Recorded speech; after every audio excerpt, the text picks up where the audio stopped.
family since 1958. Enjoy healthier food, more free time, free delivery, and better value. Go to GuaranteedFoods.com.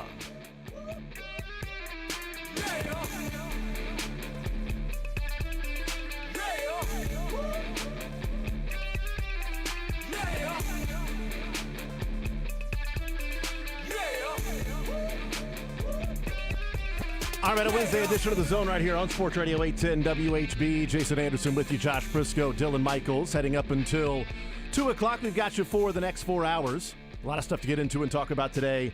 Chiefs in the news. They have made a couple of different moves today. They are also unveiling some plans to renovate Arrowhead Stadium, as that will also be on the docket on April 2nd for the vote, along with the Royals wanting to move downtown, the Chiefs wanting to renovate, and then, of course, take over the land that Kauffman Stadium that the Royals will vacate.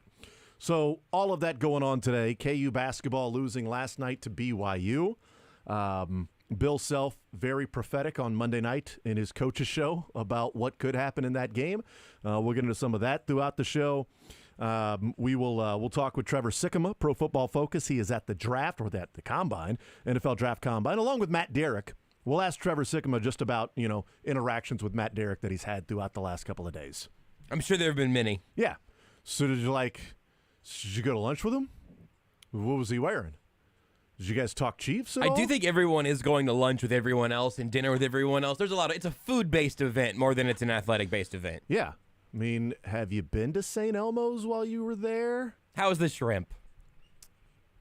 Is there as much horseradish in there as they say? What about that cocktail sauce? Am I right? How are your sinuses, Trevor? Anyway, Combine, am I right, Trevor? So we'll talk with Trevor Sikkema coming up at noon. He is the Pro Football Focus lead draft analyst, also co-host of NFL Stock Exchange podcast, which is a NFL draft podcast that is year-round. So it's a really good one. Co-hosts that with Connor Rogers, also has different guest hosts. They went through all of the AFC teams the other day with Brad Spielberger on what the priorities are going to be for those teams, draft or free agency. So we'll talk with Trevor Sikkema about some football. Matt Tate will join us at 11 o'clock. R1S1Sports.com, Perpetual Sports Network covering the Kansas Jayhawks. We'll talk with him about last night's game, what the reaction, what the takeaway is, if it is just simply about no Kevin McCullough, and if that's the case, then how dire are the circumstances for KU moving forward if Kevin McCullough does not return. We'll talk with Matt Tate about KU coming up at 11 o'clock. Mick Schaefer will join us in the 1 o'clock hour. KSHB 41 sports director. We'll talk with him and hang out with him for that final hour of the show today. 913-912-4810 is the text line. 913-912-4810 text line to join us, to be a part of the show, part of the conversation. Let's talk about what happened with the Chiefs coming down about an hour ago. The Chiefs have made a couple of moves. They have released Marquez Valdes-Scantling. And one of the things that we talked about was if they would release Marquez Valdes-Scantling or they would approach him and just simply say, we want to work on a contract with you and we're going to release you anyway. So maybe you sign a one-year deal, restructure that for $2 or $3 million, which is the dead cap hit of $2 million, and maybe have some incentives to go along with that. I have no idea if they even approached that or just said it's time to cut ties and move on. It may have just been the latter. It may have just been the latter of if he returns and is, does he believe he's the fourth wide receiver on this team? Whatever it might be, it's run its course. You got 2 rings. Thank you along the way. Good luck. Best of luck. And we're going to move on and save $12 million against the cap. And we'll cut you early so you have a little extra time than even some of these other free agents to get your stuff all together. You don't have to be wondering until the last minute. You got 12 days. Yeah. You got 12 days to go out there before the legal tampering period starts.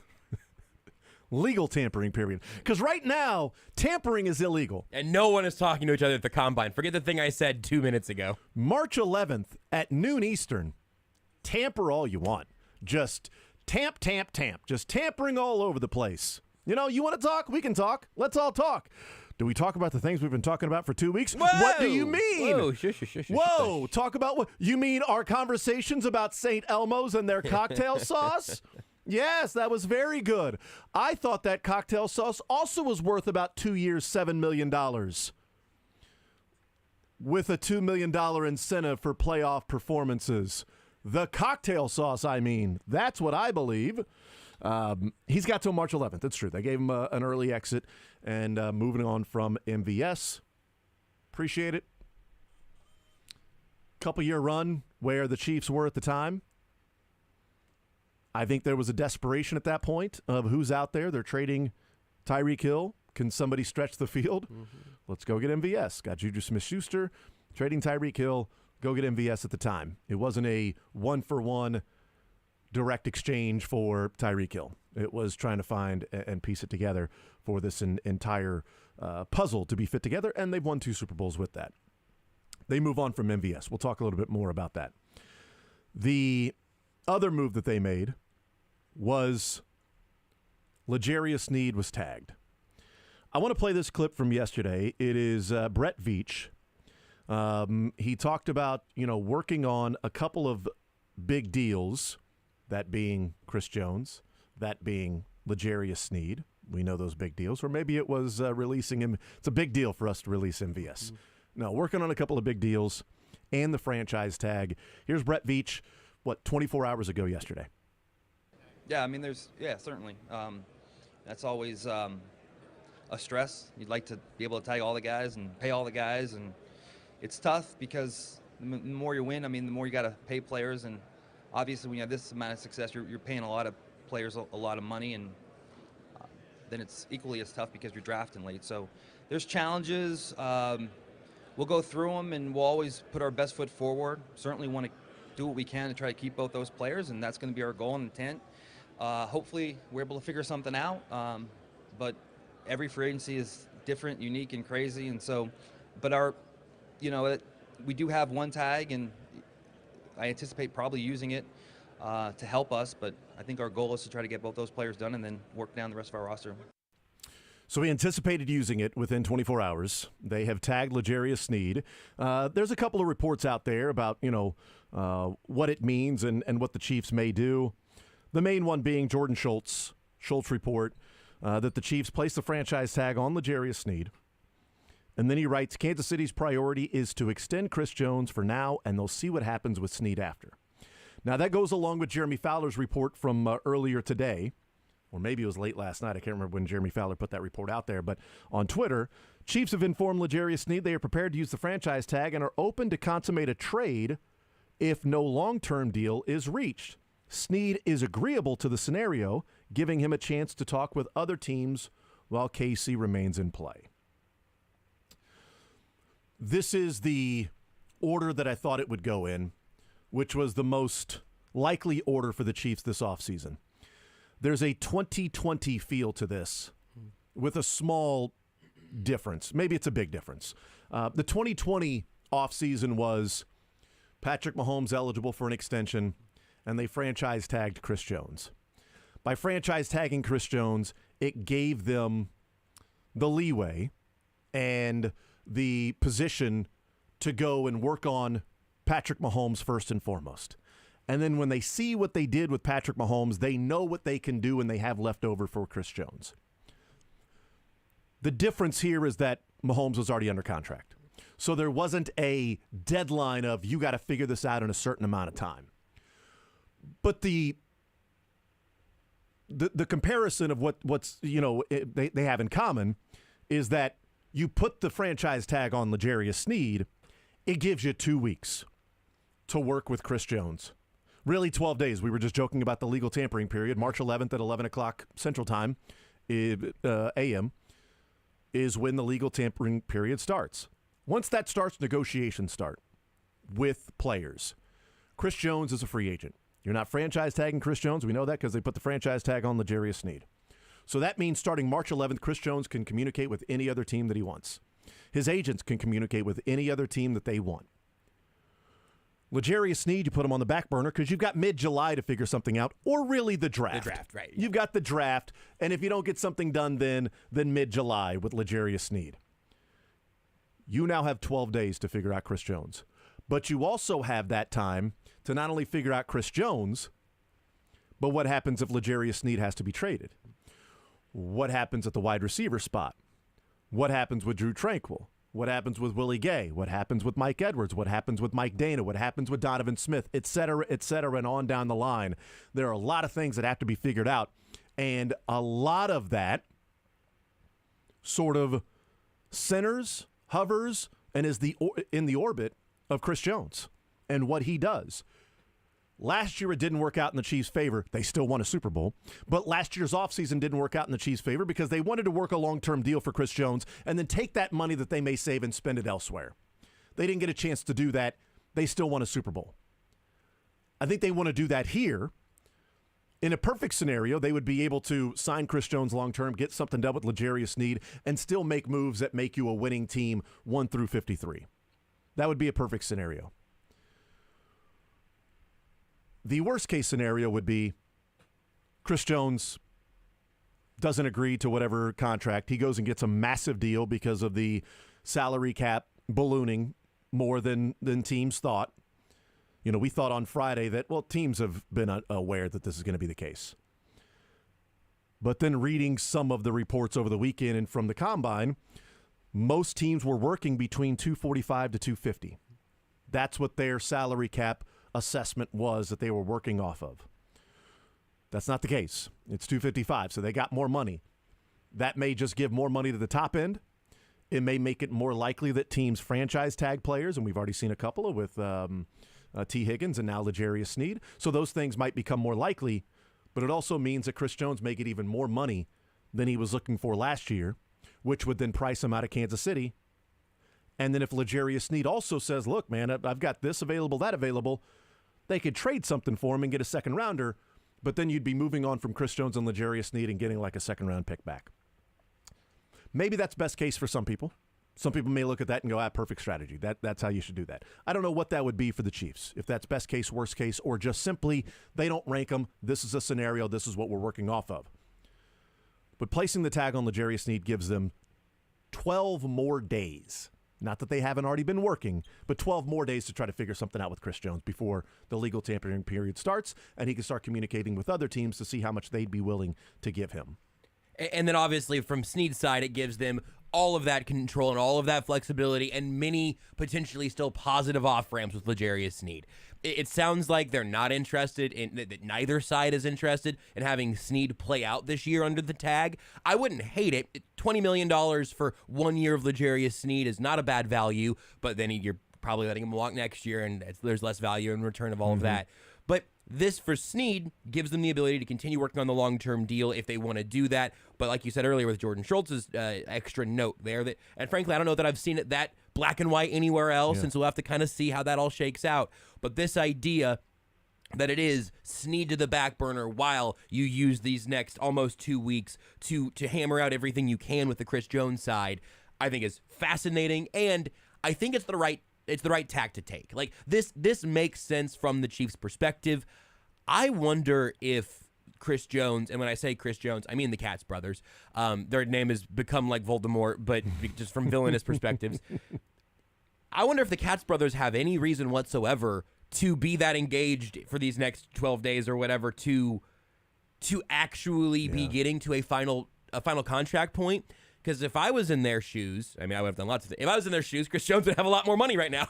But if I was in their shoes, I'd say, hey, at this point, guys, you let us know where you're at. We'll tell you what we think. We'll go talk to 31 other teams, get some figures, and then circle back with you. Mm-hmm. And maybe the Chiefs are saying if we get to that point, we're not talking anymore. Maybe the bridges from last offseason are still nice and crispy, or at least a little warm. I don't know. But that was so unpredictable last year that having all those same characters again this year leaves me really unsure what it's going to mean for Jones. I feel pretty confident what it means for L'Jarius Sneed. It's a great point about the Katz brothers because last year they became a running joke. Yep. And now you don't have your player under contract. You are not negotiating off a current contract to where you get fined, you got to sit out. You are taking a risk. You're taking a risk by sitting out. You're not going to get the money that you want. And you're actually going to lose money. That's a risk. It's not a risk to go into free agency with Chris Jones. It's not a risk. It could be where the Katz brothers are saying, this is our strategy because we're going to try to get the most money we can. And I'm going to show you that what we did was right. Because when the season was over, and with the bonuses, with winning the Super Bowl, or going to the Super Bowl, because winning the Super Bowl, he didn't get an extra bonus or anything, but going to the Super Bowl, making an All-Pro, the sacks and everything, he made a little bit more cash last year than he would have. And he didn't have to play a game and didn't go to training camp. And now we go into the offseason, and he's going to get paid. And we're going to get him max dollars. Look what we did for Chris Jones. That strategy that people made fun of us for actually worked out because we bet on our client. We believed you did have to play an extra game at the end. You kind of moved that first game to 18, and then the Chiefs had to win the Super Bowl. The team award. Why are you bringing up details? All those incentives and stuff did mean that Chris Jones had to earn that money. Agents didn't do bleep for that money. Chris Jones did bleep for that money. But Sir, we believed in our client. Sir, we believed in our client that he was going to be able to do the things that he did, and guess what? He went out and did that because we have trust in our clients. Other than that, third cat's brother, I apologize. God, it makes me so. I'm still not over it. I think it's a great point of going into free agency and seeing what other teams have to offer. The question's going to be, it's all going to be on Chris Jones' plate. Yep. And that plate might be at Joe's. Yep. It also might be sitting at home looking at the contracts. Because if he is serious about what he said at the parade about wanting to return to Kansas City, anybody that thinks I'm going to be gone, think again, I'll be back here next year and the year after that and the year after that and the year after that, et cetera, that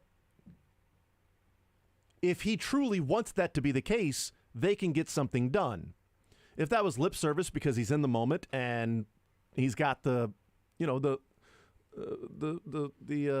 truth serum running through his veins. Truth serum, sort of the lying serum, maybe actually the beer muscles, if you want to call it that. Yeah. The liquor confidence that was going on running through him.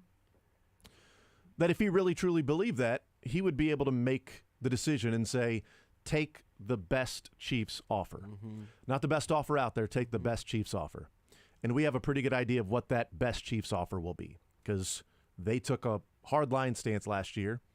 And we had to come back to them to work something out. They weren't budging. So we know that. So we know when they get to a certain point, they're not going to budge off of that. They've made that known with many players. Take the best Chiefs offer. If he doesn't take the best Chiefs offer, the Chiefs won't give him the best offer in free agency, if that makes sense. Yep, I think that's right. So it's up to Chris Jones if he wants to return. Katz brothers are going to try to get him the most money they can possibly get. That's their job. Their job is to try to get him the most money, to put the most scenarios in front of him. Here are different options for you. You can go here for this amount of money. You can go here for this amount of money. Here's the taxes in that state. Here's taxes in that state. Here's the money you'll be getting. Here's the guaranteed. Here's the out clause. Here are the incentives. These are all the different options that you may have. Choose from those. This is what we would recommend. This is what we would do. This is what the Players Association would like you to do. But you have final say. What do you want to do? It'll be up to Chris Jones. If he wants to return and play for the Chiefs, he'll return and play for the Chiefs. If he doesn't, then if he wants the most money, he'll be playing somewhere else next year. And there are two elements of that are different for me this year than they were last offseason in how I'm viewing Chris Jones through it all. And maybe I should have gotten on this last offseason. I don't know. I'm just thinking about it all again at this point. Last offseason, still all of my vitriol ends up at the Katz brothers because I think they misled their client throughout that process because Chris Jones never wanted to spend week one in a suite. Like, that was never the plan. So whatever they were telling Chris Jones throughout that process, somewhere that communication, either they couldn't get it out of the Chiefs that they promised to Jones, or they were saying things to Chris Jones that weren't fully true, and I don't know the details of that. But lots of people towards the end of that got to a point that said, hey, Chris Jones, tell your agents this is what you're going to sign for. And I still, from a player's perspective, I still respect and understand, like, I'm not the guy that's writing these contracts. My agent's job is to bring me what I can judge reasonably. We're talking about Chris Jones's contract. It's going to extend years and years into the future, wherever it is. He shouldn't have to do. He is paying people to do that part of the job for him. However, in this case, I think it's a little more binary. Theoretically, the Katz brothers should have three simplified versions of three offers in front of Chris Jones at some point. It should be the best Chiefs offer, the, let's say, most per year from another team, and the most guaranteed money. Here are your three offers. Best Chiefs, best total, best guaranteed, or best annual, best guaranteed. What do you want to do here? And if in that window, it then does fall to Chris Jones to say, okay, I can understand these things, which is different than saying, okay, well, I can either play this year out and then hit free agency next year. And all of that was about getting to free agency to either get the mega deal from the Chiefs or get to free agency and have your options. This offseason, he will have options, and he should have pretty clear ones of a little less money in Kansas City or a little more money in Detroit or Chicago or wherever they want to bulk up the defense in the NFC. I will put more on Chris Jones' shoulders this time in this process in this offseason because he also just went through it. That's the other, that's kind of part two. He went through all of this. He saw how his agents acted through it. He saw how the Chiefs acted through it. I don't know if he views that as positives or negatives, but there is no excuse for Chris Jones. He has all the information. He has the experience now. Whatever the decision is, I will not this time be able to say that's the Katz brothers. It will say, all right, hopefully they did their job and hopefully they informed Chris Jones appropriately. And then it's going to be his choice where he wants to be. We'll take a timeout. We'll come back. We'll continue rolling the news. The Chiefs have released Marquez Valdez-Scantling. They have placed the franchise tag on L'Jarius Sneed. We'll take a timeout. And the NFLPA, the report cards for this year have come out. Oh. And the Chiefs' grades are, Jason, not good. Not good as in like opposite day? They're awesome? I will say they have one A+ that we can discuss. That was Andy drafting Reid's situation, yes. Drafting Patrick Mahomes. And then their next highest grade is a C+, and they have a couple of 32 out of 32s. All right. We'll do that next.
All right, we continue right here on Sports Radio 810 WHB. Jason Anderson with you, Josh Brisco, Dylan Michaels. We had up until 2 o'clock.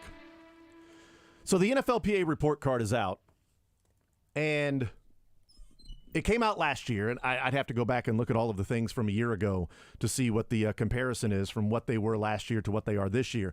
These are just for players that were on the Chiefs in what would have been the 2022 season. Right. So the 2022 season in which they won a Super Bowl, those players that were on the Chiefs, how many of them? We don't know. They send out the survey to the players. They can fill them out and send them back, or they cannot. It is not a requirement or anything like that. But the NFLPA does encourage them to do that so that they can get the most accurate reading of what's going on with each organization, so then they can put public pressure on those teams to fix whatever issues might be there. So 2022 Kansas City Chiefs players, not the Chiefs players that were on the team this last year. Here are the Chiefs' grades. I'll just go from best to worst.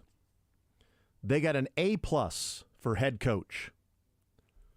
Number 1 out of 32 teams, the Chiefs and their players got an A+. The next best grade was a tie at C+. So they got no A- or A or B+ or B or B-. They dropped from A+ to C+. Weight room C+, strength coaches C+. Ranked 23rd and 27th respectively. Yeah. Lower half, lower third. The next best grade was a C-. The food and cafeteria ranked 26th out of 32 teams. We're already into the D's, and there's only 4 categories that we've actually talked about. D's what? D's grades. D+, treatment of families. Here's what's interesting to me, what stands out about that. Treatments of families, they got a D+. Bad. Which ranks 18th out of 32 teams. Almost average. Middle of the pack. All right, NFL. Players do not like how their families are treated around the NFL. I would love to know the difference between like number 1 and number 32. The Chargers were charging by kid for daycare. That had them, I think, in the 30s. Okay. That's just a part of the spread there. Okay. But Diaz-Spanos was lying about the money problems, guys. Don't worry about that. You're right about that, Dylan. That was a D+ treatment of families. But 18th out of 32 teams. They got a D in team travel, which ranked 27th out of 32 teams in team travel. Thought they talked about them alleviating that. Yeah. But they talked about something else also that I'll give you some more details on when we get there. I would also point out that at this time last year when this came out, the survey was already being filled out or may have already been filled out for this year. So it is a little interesting that they get the information, but then after getting the information, the next group of players are already voting on it, are already going through their survey without the teams having an opportunity to address said issues. So in theory, a lot of these things should be roughly the same as a year ago, just in different sort of opinions of different players. Have you seen the blurb about the locker room? I haven't yet. This no. is one thing that questions after. I'll let you finish the report card, but I'll circle back because the locker room one has some sort of narrative to it too. Please, because we'll get to locker room here in a second. Team travel, they got a D, 27th in the NFL. Training room, they got a D, 31st in the NFL. Locker room, they got an F, 28th out of 32 teams. Nutritionist and dietitian, they got an F, 31st out of 32 teams. And ownership, they got an F minus. Yeah. I didn't even think that was possible. I thought you just went to F. You super failed. They got F minus. They got a G. They got a G plus. Well, Chiefs would feel better if they had like a G6 for individual players. That travel thing would work out better. F minus for ownership to Clark Hunt. 32nd out of 32 teams, ranked the worst owner in terms of players and what their experience is like playing for the Chiefs. And Matt Derrick tweeted out that NFLPA President J.C. Tretter says the only category of the survey used to measure ownership was the willingness to invest in the facilities question, and that's the reason that Clark Hunt ranks in at 32, which coincides with being 32nd in training staff. I'll explain why that is connected in my mind. 32nd in training staff, 31st in training room, 31st in nutritionist and dietitian. A screenshot here that PJ Green tweeted out from the report. The number one complaint when it comes to the facilities is the locker room. Though the players received actual chairs with backs to sit in at their lockers in response to last year's feedback. So there's something there. There's some amount of feedback and response. Okay, what was that point again? That's very funny, Dylan. The number one complaint when it comes to the facilities is the locker room. Okay. Though the players received actual chairs with backs to sit in at their lockers in response to last year's feedback, it did not change the fact that the locker room is overdue for renovation. What adds to the frustration is that management told the players that renovations would come after the 2022 season. The players went on to win the Super Bowl, and when they arrived back at their facility for the 2023-24 season, they realized the team never followed through with the promised renovation other than adding chairs. This next one also is insane to me. The players' issue with quality of care is mostly centered around the training room. The players feel that the training room is significantly understaffed. Not that they're getting bad service from the trainers who are there, but that the training room is significantly understaffed. With only 43% of the team responding that they get an adequate amount of one-on-one treatment time. Players feel that the staff is unwilling to provide the necessary treatment to support recovery and performance. For example, players are not allowed to get preventative treatment, soft tissue work, other care for soreness and day-to-day issues, a regular offering across the NFL. From the results, it's clear that there has not been a significant reinvestment back into the facilities, even after consistent success. That has led to a high level of frustration among player respondents and reflects in club owner Clark Hunt's ranking as the least willing to invest in team facilities among all NFL owners/ownership group in the opinions of the respondents.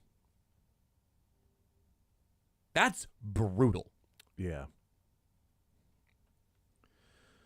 So ownership didn't follow through on promises to players for a new locker room after the 2022 season.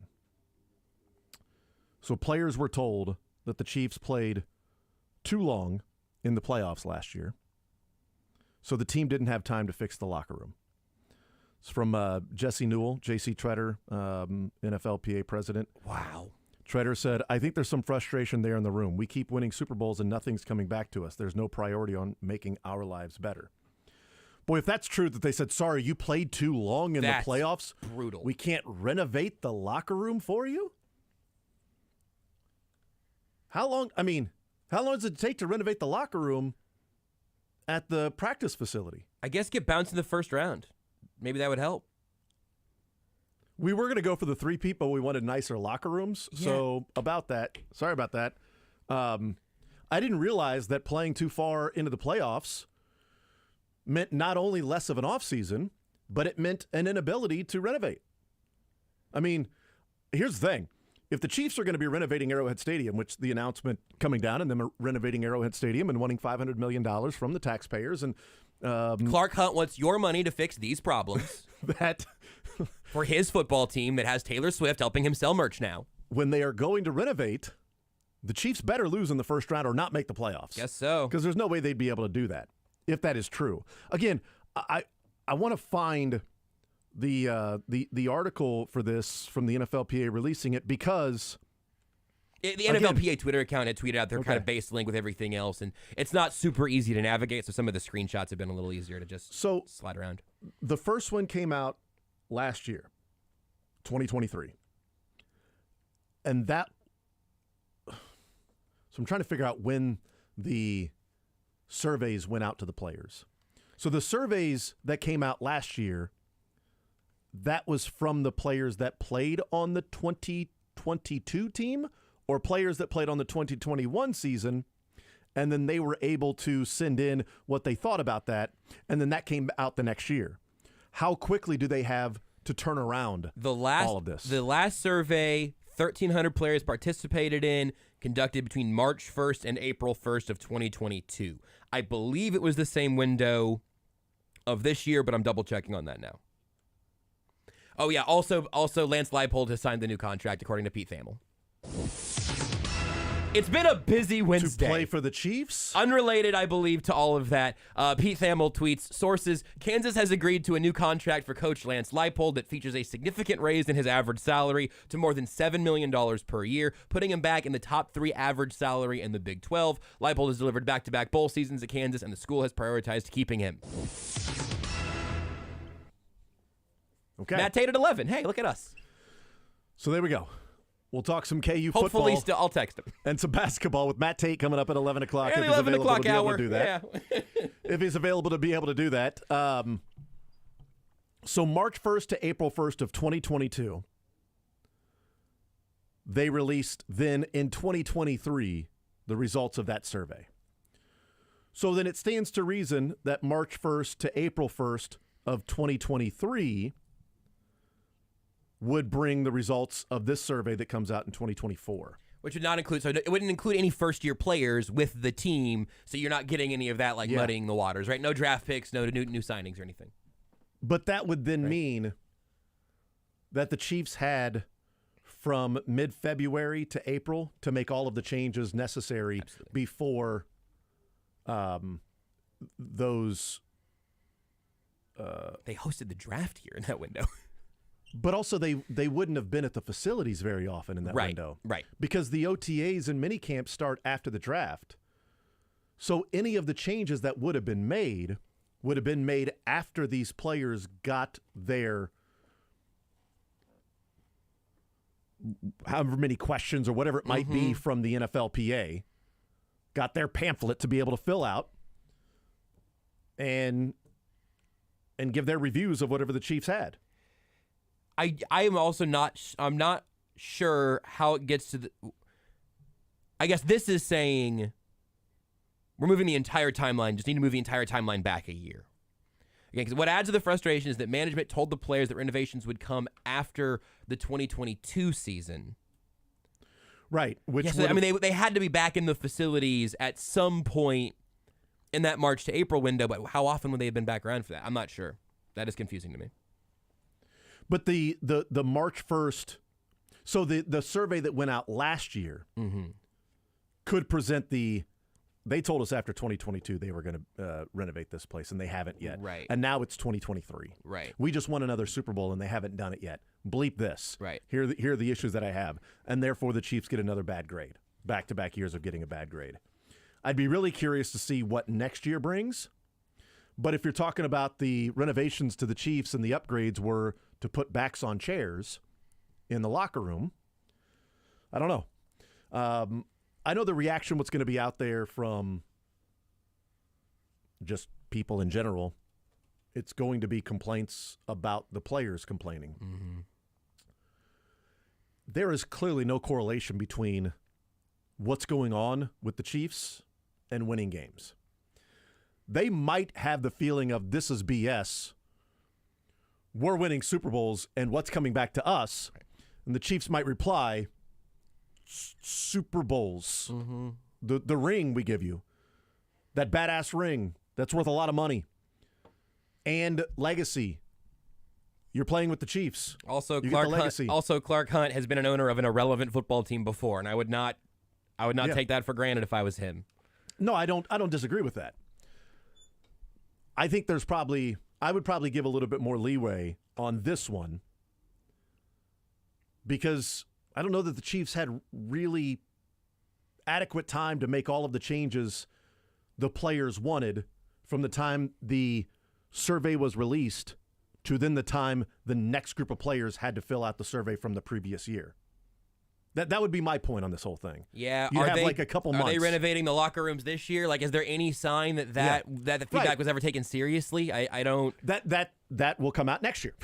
I mean, because the players that are getting the surveys to fill out right now, starting Friday, March 1st to April 1st or whatever, will be a full year of the Chiefs being aware of what the issues are and having 2 NFLPA reports about what's wrong with their particular facilities, whatever the travel may be, whatever the food may be, things like that. You also shouldn't need that to like make sure you have enough training staff and to make sure that your players can get preventative soft tissue treatment. I don't disagree with that.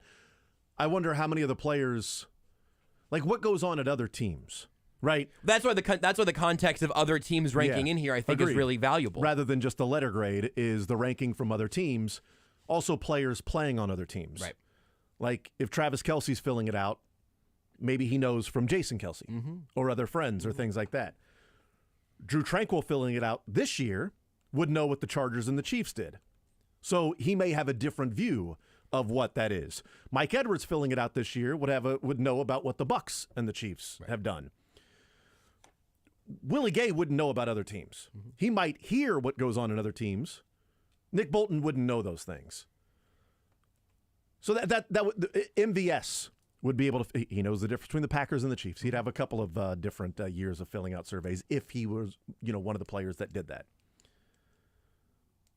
But yeah, it's not a good look. It's a terrible look for the Chiefs, and it's a terrible look for Clark Hunt when there is extra money coming in. And you're also saying, hey, we'd like $500 million from, the taxpayers. And again, it goes back to the same thing where the Royals are saying, our team sucks. We haven't invested a whole lot of money, but we want $1 billion from the taxpayers. The Chiefs are saying, we've got 3 Super Bowls in the last, 5 years. The players aren't happy with the food that we give them. The players aren't happy that their locker room isn't the greatest locker room in the history while they're making millions and millions of dollars. We want half of what the Royals are doing, and we're also winning Super Bowls. It's a much easier presentation to have for the Chiefs to renovate, and here's what it will look like for $800 million, and we're going to put in $300 million. And if somebody comes back, well, what about the players? It will get them better food. We'll take care of the food a little bit, because I don't know how many people will feel bad for any Chiefs players at all.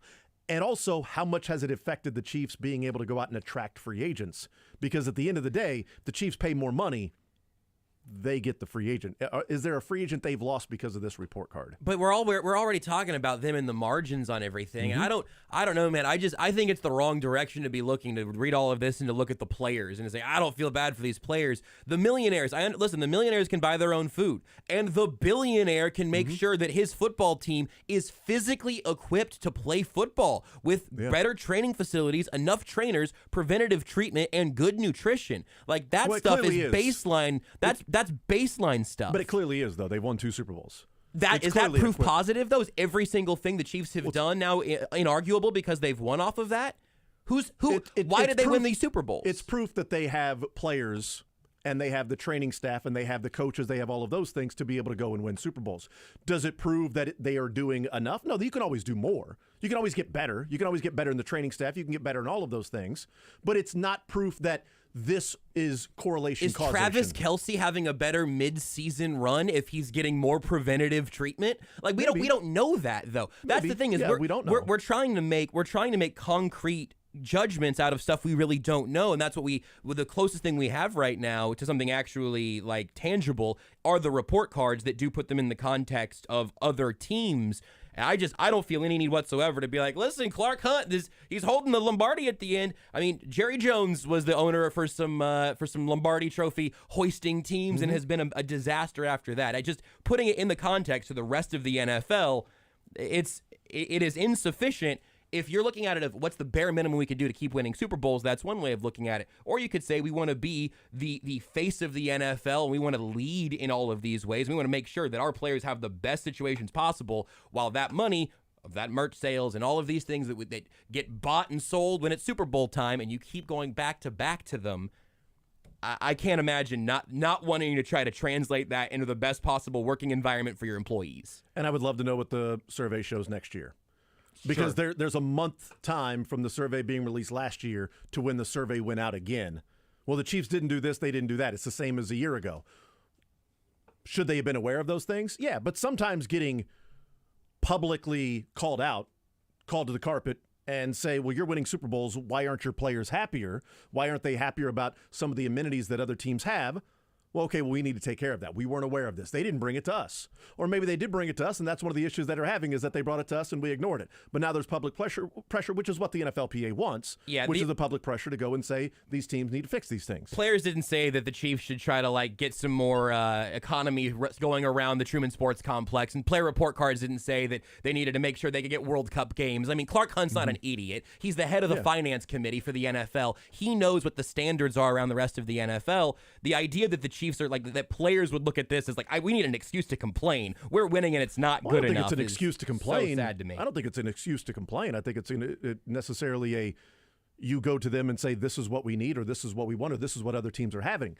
Is there an avenue to do that? And if there's not an avenue to do that, then the survey was the avenue to do that. Right. And they had a month to then make all of the changes that they needed to change before the next survey went out. The best case scenario without here is the players being at the facilities. The best case scenario here is we're saying Clark Hunt was never proactive, and maybe he will be reactive. That's right. 2 full years after that first one. Yes. That which is still hard, far from praise in my book. Well, I don't think it's praise. I don't think anybody's there's no way to praise Clark Hunt on this. Yeah. I want more information. I want more of the things that are going on. The point you made about the comparison to the other teams, that's the main thing. That's the only context we really have. The letter grade that's out there, F, D, A, whatever.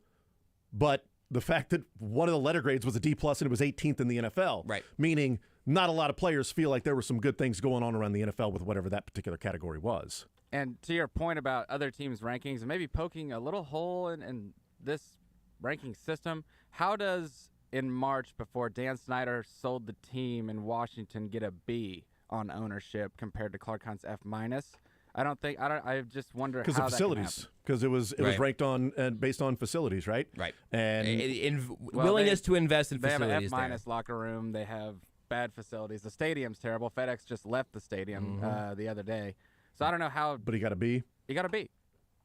Yeah. And then also on their list, the nutrition dietitian is a B-. That ranks 21st still at B-. Interesting. It's good to know because the Chiefs are F at 31st. So a B would still get you in the 20s. Right. Connor Orr says the Cardinals added a family room, redid their weight room, and stopped charging for meals in the period between these results. So saying, the NFLPA survey is getting some results there. I don't have all of the results in front. But we need to take a time out. We'll come back. We'll continue rolling more zone next.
All right, so the news that has happened in the last hour or so. The Chiefs have franchise tagged Lance Leipold. MVS is so mad at the Chiefs and all the facilities, he has decided to cut himself. He's leaving. The Chiefs are renovating L'Jarius Sneed and Chris Jones' contract in the tune of $500 million that they want from the city to be able to pay for their contract. Am I close in what I got right? Mark Donovan is the new head coach of Kansas football. There it is. That was the only one. I knew there was missing something in there. A lot of news. Lance Leipold has been extended. Average salary to more than $7 million per year. MVS is cut. L'Jarius Sneed is tagged. The Chiefs get a bad grade on the NFLPA report. At least some things are consistent. KU doesn't lose at Allen Fieldhouse. And KU lost at Allen Fieldhouse. What? Football school.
To Midwestern families since 1958. Enjoy healthier food, more free time, free delivery, and better value. Go to GuaranteedFoods.com. All right, we continue right here on Sports Radio 810 WHB. Let's talk some KU basketball and football. Matt Tate, R1S1Sports.com, the Perpetual Sports Network. He's presented by 23rd Street Brewery when he joins us each and every time here in the zone. Matt, what's up, man? How are you, sir? I'm doing great, man. How are you? I am doing just fine. Let's start with some KU football. I didn't expect to be talking KU football with you today, but that is the case. The reports are out there that Lance Leipold has agreed to a new contract with a significant raise. His average salary will go up to more than $7 million per year, top 3 average salary in the Big 12. What do you make of the news there out of Lawrence that Lance Leipold being taken care of to the tune of more than $7 million per year? It's a good chunk of change, isn't it? Yeah, I think I just tweeted this. His first head coaching job back in 2007, he made $70,000 a year. So it's been a good 17 years for Lance and the family. But yeah, no, I mean, and he's deserved every raise he's gotten. He's deserved every bit of the support. And I think what really stands out to me about this particular bit of news and new contract is the fact that it's easy to kind of give, if you're an administration at a school like this and you're trying to make a splash and things like that, it's easy to make a one-time commitment that shows, hey, we're serious about this. And then it just kind of goes away from there. KU hasn't done that. Their commitment to football and making sure that they're on the right track and that they build this thing right has been an ongoing commitment. It's been momentum.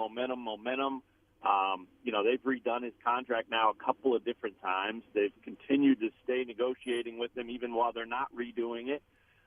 They're obviously working on the stadium project. I just drove by it a little bit ago, and I don't care how many times I drive by and see what they're doing. It blows my mind every time because that thing's really happening. And on top of those two, which are huge deal, they've added resources for staffing for Lance to have the coaching staff and the bodies around him that he needs to make sure this thing works. I mean, it's just, again, an ongoing commitment to this football program, and I don't really have any reason to believe that'll stop anytime soon, but they've shown now over the last few years that they're serious about this thing. And so the money's great, and that alone obviously makes a statement and tells people how serious they are about this thing. But for my money, it goes way more than just the salary of the head coach. This is a university that has finally figured out that this is important, and we're going to do damn sure everything we can to make sure people realize we understand it's important,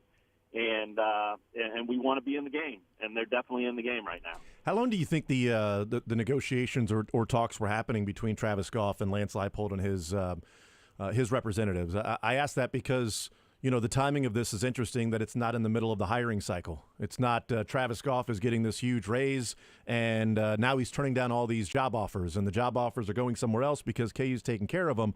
I mean, the hiring cycle's been there, done that, and we've seen 2 different signing days in college football, since the season ended for a lot of these teams. Do you think this is something they've been working on for a while, and therefore Lance Leipold not interested in some other jobs, or did it start around the time when the jobs opened up and look, Lance, we're going to take care of you. This is what we'll get the details and everything figured out, but you're going to be taken care of here at KU for as long as you're here. Yeah, I think Travis referenced it, I think, in the middle of last season that this was going to be part of the plan. So I think it has been going on for a while, and I think that, again, it comes back to that ongoing commitment part of what I just talked about, right? Yeah. It's an important thing to them. They believe they've got the right guy, and they want to make sure he believes he's at the right place. And so that's constant communication, ongoing negotiations, if you will. I do think that when the Washington scare happened, that probably brought it back to the table and maybe put a little bit of urgency on it. But again, I think even then it was more of a situation of what you just outlined. It was, hey, we want you here. Do you want to be here? Yes. Okay, great. Well, let's get back to what we were talking about a while ago, and we'll hammer that out over the next month or so, and we'll take care of you. And they did. And so I do think, I think that's something that both sides are constantly looking at. I don't think Travis Goff wants to do a new contract every year with Lance, but I do think that he's shown that if that's what it takes, they'll at least talk about it, and they put their money where their mouth is in that regard. So, just a really good thing for the program and for the university. Yeah, this seems to be the price of doing business, though, is different contracts every year, especially if you're going to be successful. Because, look, if KU has another good season, Lance Leipold's going to be, brought up in different coaching searches and rumors and names that are there and coaching candidates again. And if his name's brought up, then, Travis Goff, heading it off at the pass and saying, we'll take care of you. Don't worry. And we'll give you whatever, it may not be extra money to Travis Goff, to Lance Leipold. It may be, okay, well, here's more money for your coaching staff. Okay, well, now we've increased the pool of money for your defensive coordinator, offensive coordinator. So now they're staying at Kansas and not going to different places. Absolutely, and that's big, man. I mean, you guys know that. I mean, any level, your continuity with your coaching staff is hugely important, and it's been a massive part of Lance's success. He's lost a few of those guys this offseason, and O-line coach jumped to the NFL. Andy Kolonicki, the offensive coordinator, is at Penn State now. I mean, and a couple others left too. And so I think that we're going to find out not only, what that means to Lance and the program he runs, but we're also, going to find out that if these guys, the guys he's plugged in to replace those guys, are that next generation of guys that he wants to be around for 10 years or however much longer he's doing this. I think that's exactly what he'll fight for. I don't think he needs more money. I think he will say, the commitment to me is clear, but let's make sure I can commit to my guys and you commit to them as well. And that's a massive part of it. So I think that's great you brought that up because with these multi-million-dollar contracts, sometimes we think about that and we think, how much more money do you need? Well, the answer is always more. No matter who you are or what you make, you always want and deserve and believe you should have more. So you throw that out the window. But for those assistant coaches at all levels, the highest paid all the way down to the lowest paid, sometimes that bump in salary is pretty significant. So that's a huge part of this. There's no doubt about it. Did Travis Goff wait till KU lost at home to announce this? I mean, it's an interesting timing to announce it today after last night's loss to BYU. Don't worry, Bill, I got you. I've been saving this. It's been on the back burner just in case. You never know. If he did, props to him, right? That's pretty smart. We're supposed to talk to Lance tomorrow.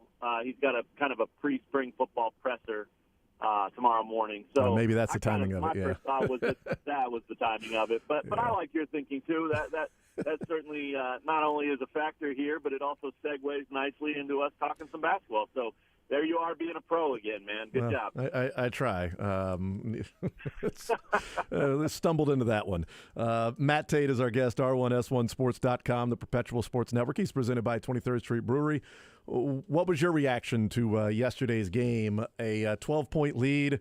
And I'll be honest with you, at no point in the second half did I think KU was going to lose that game until there was like 25 seconds left. And then I'm like, oh, my God, they're actually going to lose this game. Because how many times have we seen something like that happen at Allen Fieldhouse and the Jayhawks find a way to pull it off and they find a way to win the game? What was your reaction to yesterday and the final score being BYU winning by 8 points? Yeah, BYU's really good, first of all, and they deserve to win that game. But I'm right there with you, man. I mean, BYU took a lead. I think it was 63-60, and Nick Timberlake made a three-pointer, tied it up. Place went crazy. He needed the shot. They needed the shot. BYU comes down and hits them right back with another three to go back up three. And Hunter Dickinson comes down, another guy who needed a shot to go. He hit a three-pointer, tied it at 66. The whole place is now going bonkers. At that point, I'm thinking, wow, they're gonna dig it deep and find this one and win a game they probably got outplayed, and then they just didn't. BYU just kept coming, man. KU was up double figures, and I think both halves, and BYU didn't blink. That's a really good basketball team. I'm not trying to let KU off the hook in that regard. I don't think KU played very well at all, but BYU's very, very good. They're very well coached, and the right team won that game. So I think it comes back to the biggest question about this Kansas team is, how are they going to move forward without Kevin McCullough? Self's been very clear that might be a permanent thing. That might not be just a couple of games. We don't know. I don't know if he knows, but obviously that's the reality right now. And so they've got to figure out a way to be comfortable, I think, with him not in the lineup. And I think they're showing signs of that. There was some real positive stuff in the Texas game in that regard. The bench played very well, and there were moments last night, I thought, where it was the same thing. But the problem this team has is they got so used to throwing the ball to Kevin McCullough when they didn't run good offense or when offense broke down, and there was 8 on the shot clock. They would use him as that pressure release valve, throw him the ball, and he'd go do something. Didn't mean he always made the shot, but he would go do something. A lot of the time that meant getting to the free throw line. Sometimes it did mean making a tough shot. But either way, they knew what they were going to do. Here's the ball. Get it to Kevin. He'll figure it out. They don't have that anymore. And I don't think they have another guy who can do that. Hunter Dickinson's not that guy because he doesn't play with the ball in his hands. KJ Adams tried to be that guy last night, and I think in his heart really would love to be, but it didn't work out very well. He played a great first half and a terrible second half. DeJuan Harris, same thing, man. He'd much rather set up guys than have to go do it, and he's tried to go do it, but just not as effective as Kevin McCullough. So I don't know how they're going to answer that question, and they have many, many other questions too. But I think that's right now the biggest one that they're going to have to figure out is what are we? And it has to be about more than just, whoever ends up with the ball with 6 on the shot clock, go figure something out, because you're not going to win that way at all. So I think, right now they're in a tough spot because by now teams know who they are. And the injury is unfortunate, and they caught a bad break there, but that's part of it too. But there's no time, and there's not going to be any sympathy for them. They're going to have to figure this out on the fly, and that's going to make it really, really interesting, not only for how they finish out the regular season, but for their postseason seeding fate, for their success in the postseason. They're facing a couple really tough games before we even get to the postseason, and if those don't go their way, this is going to be a team on the wrong end of the momentum scale heading into March. Matt Tate's our guest. You had mentioned some of the guys and in that second half and different things that took place. Who are the most likely, I guess, answers there with no McCullough? Because, as you mentioned, in the second half, I mean, looking for answers, they tried to set up plays and go, back-to-back times to KJ Adams, and he missed both times. Right. They set up a play for Furphy, and it rimmed out. It sucks. If it's a half-inch one way or another, he nails the 3, and we might be having a different conversation. But he missed. Timberlake had a couple of shots. Hunter Dickinson couldn't hit a free throw. DeJuan Harris isn't the guy that's going to be relied on to be the offensive weapon. Is it trying to just, all right, no McCullough, we got to play through Dickinson, and hey, dude, go and hit your free throws. Last night, for whatever reason, he couldn't knock him down. 6 of 14 from the free throw line. KJ Adams, that little floater in the lane, man, that's going to fall more times than not. We're going to keep coming back to you. Furphy, you've come on strong, and you missed a shot. It happens, but we're going to keep coming back to you. Where are the answers, do you think, from this team if no McCullough the rest of the way? Yeah, I think those are all the questions, no doubt about it, and that's kind of what's spinning in all their heads right now. The little run you just went on of options there, that's they're all thinking all of that, right? Yeah. And so it's up to Bill Self to figure out what the right answer is. I wrote something on our site today about the sort of the leadership void. I don't know that Kevin McCullough is the best leader that they've ever had by any means, but he's a veteran presence, and he's played with a lot of good leaders. So I think beyond just this comment or this idea of who's going to deliver, I think there's a leadership void there, and I asked Self about that last night, and he said, yeah, it's got to be on those 3 guys, DeJuan and Hunter and KJ. But I went a little deeper on the idea, and I picked one of them. So I like that for the leadership. But for your question about the actual delivering on the court, I think you said Furphy. He's red hot. He's flying up mock draft boards. Yeah. He is a really talented player. He's a kid. it's a lot to put on his shoulders, and it's probably not fair to do it to him. But if I'm the head coach of that team, that's absolutely where I play the rest of the way. He's our guy. He's our number one option. We're going to have the ball in his hands with the clock winding down, and he's going to figure it out. And he's going to make some mistakes, and he's going to miss sometimes, like you said. But, man, his talent is immense. And if they give him the keys and let him sort of be the guy that everything runs through, I think he could do some real damage and carry them through a really tough stretch, especially when you realize that, while maybe you make him the point man and he's the go-to guy and all that stuff, you also could be looking at a situation where he's not totally on an island out there. DeJuan's going to be in his ear helping him out. KJ's going to have his back. Hunter's going to help him out, right? So he would feel some pressure, but he would know those guys are there to help him out.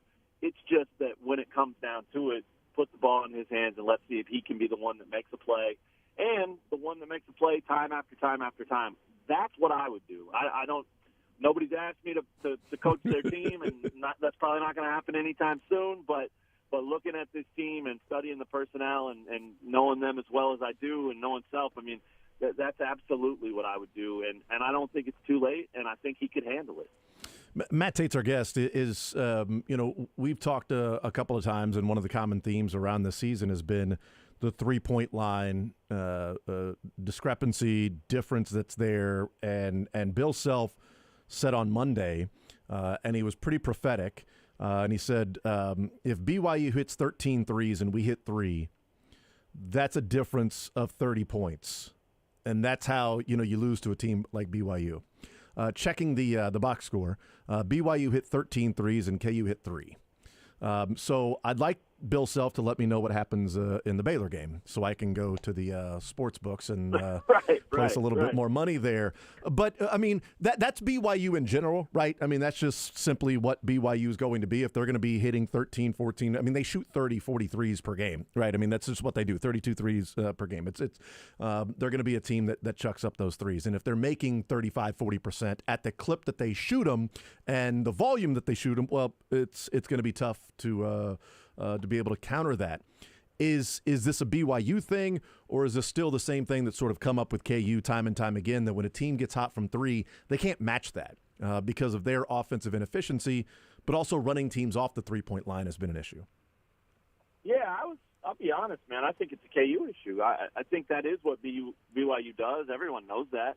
These guys knew that. And I think that's what had Self rubbing his head and sort of frustrated last night. They talked about it, exactly what they were doing in just about every situation. He specifically mentioned the three-pointer right before halftime that ended up being pretty significant, man. I mean, like, what were they up 9, I think, and they get lazy on a switch and they leave the man in the corner and they help the post when they didn't need to, and instead of being up 9, they're up 6, and that's a pretty significant thing. BYU had the locker room feeling good. So I do think it's a KU thing, and I don't know why they've struggled all year guarding the 3. Obviously, there's something there, whether it's paying attention to the scouting report or just executing it, or parts of both. They obviously are struggling with that and have been all year. They like to say that teams go off and tend to shoot lights out against Kansas because they're giving them their best shot. And look, I know that sounds like an excuse, but I think that's fair. I think it's real. You look at the guy at Iowa State, I can't remember his name, but I think he had made, 3 3-pointers all year, and he hit 4 against KU in that game. Like, that guy's not a three-point shooter. He did that against somebody else, too, just last week. I can't remember who that was. But anyway, you get the point. I think that's fair to say that happens, but it's certainly not the only reason that they're struggling to guard the three-point line. Last night, though, was a bigger problem than any of the stuff that's come before that, because last night, that is the only way that team is going to beat you. And you had a couple of days to really lock in on not only what they do and what they run and how to guard it and what you want it to look like and all that, but you had a couple of days to just emphasize the hell out of what Self told us on Monday was going to be the plan. Normally we defend inside out. We take away drives to the basket. We make sure they don't get touches in the low post that are easy buckets. That is what we have done for my entire coaching career. in this game, we're going to have to coach outside in on the defensive end. He emphasized it with us, so I can only imagine how much he emphasized it with his team, and yet they still went under the screens too many times. They still left guys. They helped off of guys when they didn't need to. I mean, they just way too many mental mistakes, and so you don't see very many Bill Self teams that aren't mentally tough, but maybe that's part of the problem with this one. And I also think that's, it's a handful of freshmen playing. It's a couple of guys that are new to Kansas that are playing. The rotation is sort of a misfit group of guys that are new to this whole thing. And I think that's what the portal does. It's building new teams year after year after year that don't have any continuity of understanding basic, solid, fundamental defensive principles that programs are built on. And that could be really problematic for Kansas because Bill Self's whole thing is defense, right? And he's had guys, really good guys that ended up being pros that sat for a couple of years and watched and listened in practice and drilled in practice and understood and learned the principles and the foundation of what they do defensively without even getting the reward of playing in a game very often. And then by the time they got their turn junior, senior year, they already knew. It was already instilled in them. They weren't learning it while they were out there playing for the first time. So that's something that we're going to have to watch well into the future. But I think that's one of those ugly byproducts of the portal era that makes it hard year after year after year. So it was surprising to me last night that they didn't give a better effort. I thought in that building and with the emphasis being so obvious and so clear what they needed to do to stop BYU, I really thought they were going to have a game where they just suffocated them and didn't let them get any shots they wanted. And, maybe BYU hit 6 of 28 or something like that. They hit 6 in the first half. I was dead wrong, but I was surprised by that for sure. Yeah. We'll see what happens this weekend as KU heads down to Baylor. Baylor already has a couple of home losses this year. They lost to TCU. They lost to Houston at home. So that certainly is possible for them to go and get that win. We'll see what ends up happening this weekend. Matt Tate, R1S1Sports.com, and the Perpetual Sports Network, presented by 23rd Street Brewery. Matt, you're the man. Very much appreciate the time, sir. We'll talk next week. That sounds good, man. I'll be around. Thanks for having me. Absolutely. There's Matt Tate covering the Kansas Jayhawks. We were going to talk just basketball with him until the news that came down about an hour ago, close to it, whatever. And that is Lance Leipold has signed a contract extension with the Kansas Jayhawks that will pay him in excess of $7 million per year. He now becomes the third highest paid coach in the Big 12. Maybe the money that's associated with the contract from the Washington interest. Maybe it's just simply Travis Goff getting ahead and saying, this is what we think you are, so this is what we're going to pay you, market value, and pay you as the third best coach in the Big 12. We'll take a timeout. We'll come back. We'll continue rolling. Still a number of things to get into with the Kansas City Chiefs with the news that came down today. They have released Marquez Valdez-Scantling. They have placed the franchise tag on L'Jarius Sneed. They have presented their renovation plans for Arrowhead Stadium, their renderings. They have talked about the money that they would want from the city in an April vote. And the NFLPA has released the second year of their surveys about organizations and playing within said organizations. We'll take a timeout. We'll come back. More Zone next.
first loss at home since January of last year, which means the Chiefs have a couple Super Bowls. The Chiefs have won. Shout out to TJF Sports on Twitter who put this out last night. Chiefs have won 2 Super Bowls since KU's last Allen Fieldhouse loss before last night. January 21st, TCU beats Kansas in Allen Fieldhouse. February 12th, 2023, Chiefs beat Eagles. February 1st, 2024, Chiefs beat Niners. February 27th, BYU beats KU in Allen Fieldhouse. The last time KU lost to an unranked team at home was 2 weeks after the Chiefs lost to the Patriots in the AFC Championship game. It's unbelievable. Last time they lost at home to an unranked team, the Chiefs have had 5 more AFC Championship games, 4 Super Bowls, and 3 Super Bowls. 3 Super Bowl wins in that time between unranked home loss to unranked home loss for KU.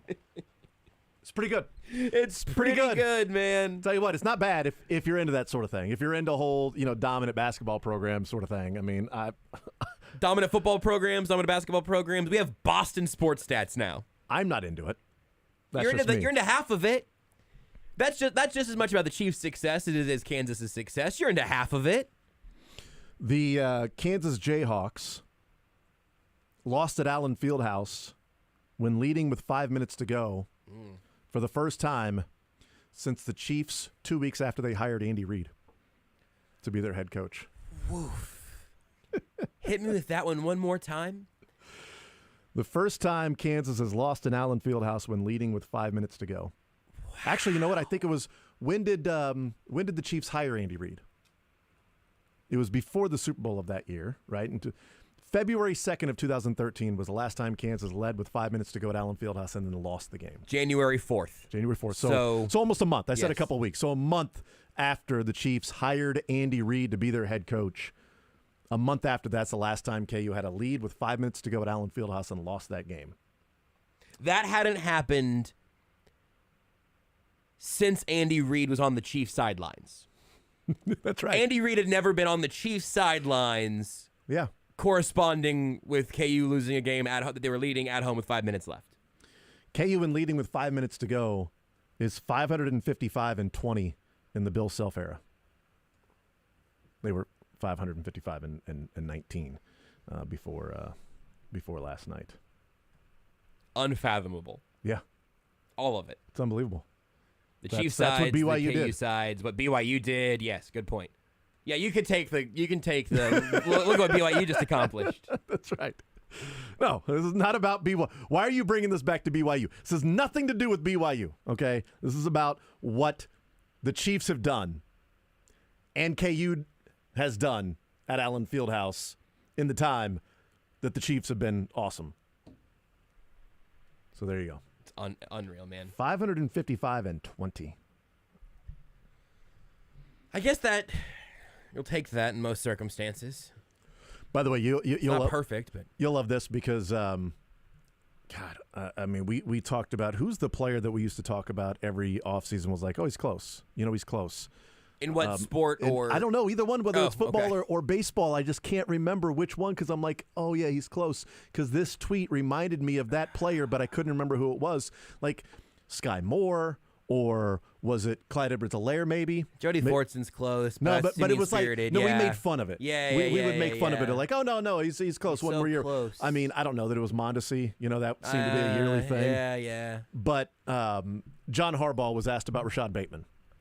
And he had said that, Rashad Bateman, he's getting there, in this last season, what he had, and going into this offseason, he's close to really stepping into that role. And J.J. Zachariason, at Late Round QB on Twitter, this is his tweet. The year is 2030. Patrick Mahomes just won his 8th Super Bowl. Arthur Smith is coaching a high school team that recorded 6 pass attempts all year. Rashad Bateman, off a 13-catch season, is ready to take the next step.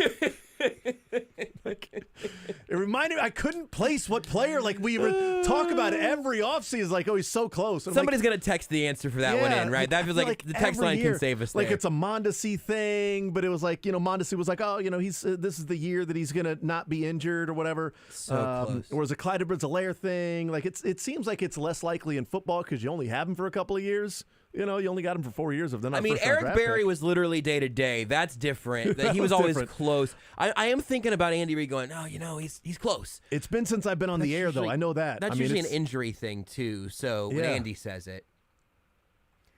Was it the team as a whole this year? Like, well, I mean, basically? this whole year was so close. Oh, we're so close, just off a tick. I don't know. I can't remember who it is. I can't remember a specific guy, but if we fully embrace that bit, which it feels like we did, we need a texter to save us.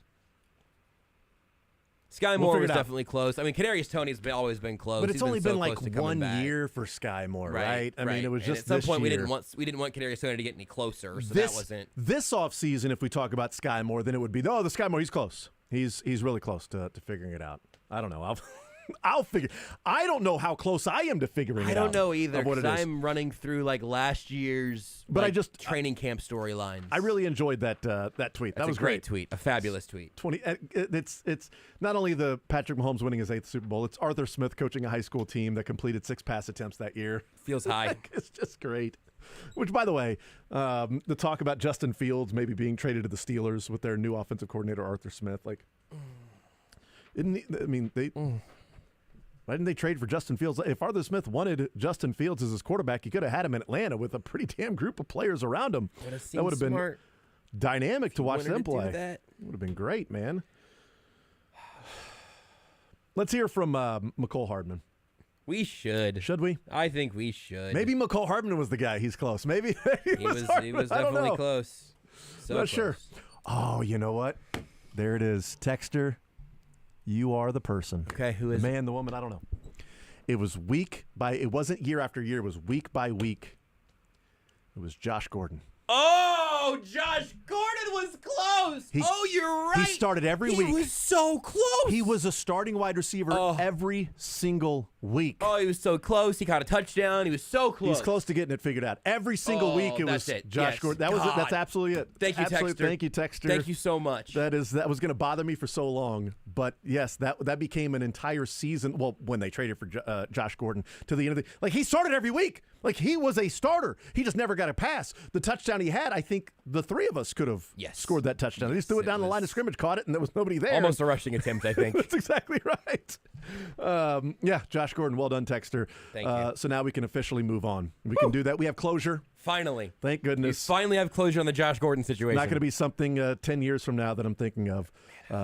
Yes. Here's McCole Hardman, who wasn't the guy. It was Josh Gordon. But he was close. McCole Hardman on the Pivot podcast. There's a few things that I want to play from this. A couple of others I didn't get edited because there are some curse words in there. This one I did edit, and it's about the difference in Travis Kelce and them winning the Super Bowl and what his impact was, and he talks about ultimately coming back to the Chiefs and what the difference was. Here's McCole Hardman talking about those things. What did him stepping up, whether it was his level of leadership, level of play in the playoffs, how much did that help y'all finish the deal? Leadership. When you said he had that vintage season he had, but when I got back, the leader he was 3-4 times more powerful than it's been since I've been there. Off the charts, bro. The way he was leading, he was practicing, the way he was, his speech before the game, bro. Saturday. What was that like? Bro, let's go run through a wall. This is crazy. You ever hear a Ray Lewis speech? It's yeah, let's go, bro. Let's do this. You know what I'm saying? The speech he had, bro, you oh, this man want to win. Okay, he on our tip. I'm gonna do everything I got to make sure we get this win for you. Not even for the team, for you, because the way you just man in tears, bro, he yelling, damn, this man really into it. You know what I'm saying? Yeah. His leadership and his will to want to win was just off the charts. And then you get to the Super Bowl, and he get in the locker room, like, even when the people underestimate the interaction him and Coach Reed have, it wasn't no whatever. He's like, man, call some plays. Let us go work. Like, we ain't calling the plays we should be calling. Then we get to the locker room, he flipped the table, the training bike over, like, this is what y'all want to leave out here? Like, you know, like, nah, let's go get this. Like, his leadership was top notch. Like, the way he led, like, it was off the charts. And you could see the difference even in the second half, like the catches he making and how he getting open. Like, you know what I'm saying? It's just like that you could feel that energy, and that energy is contagious. And he got the energy he has is contagious, bro. Like, it goes from the head coach all the way down to the people that ain't even playing. It's like everybody up there, we good. Like, just him alone, bro, like is he the spark. Like, he's that glue that held everybody together.